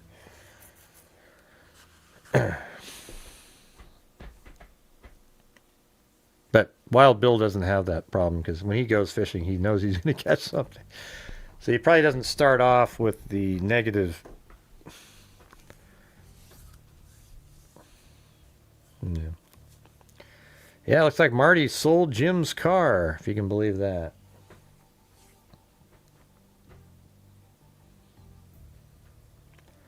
Anyways, thanks everybody. Thanks, you know, give special thanks out there to Wild Bill Wassman, who always keeps things going along when we're struggling. And then, you know, obviously Marty, you know, everybody really, and Chris O'Connell. But everybody helped support the channel tonight. Skeeters, everybody, thank you. Really appreciate it.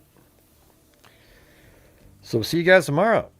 And we'll just keep going. We're going to go through the, like there's a narrative at the top. I just went through the police reports.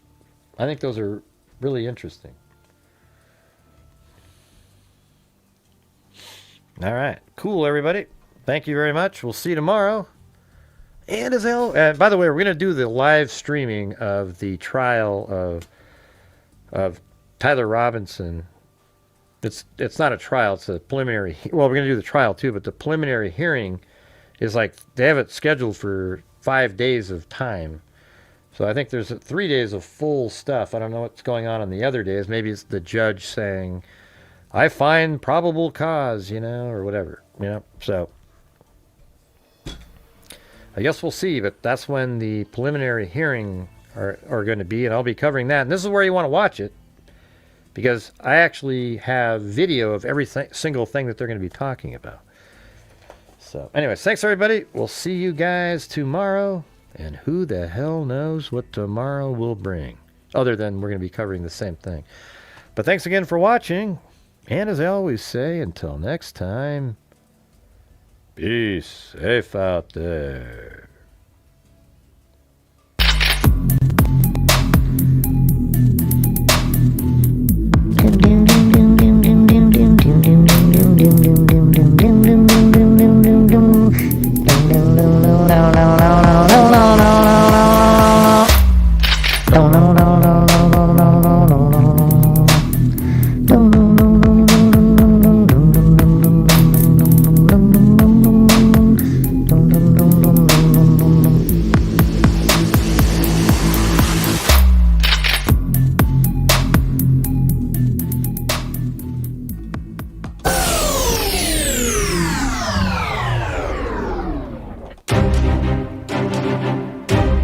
Thank you for watching Gray Hughes Investigates on YouTube, where we cover true crime using logic, reason, and common sense. Thank you very much for watching.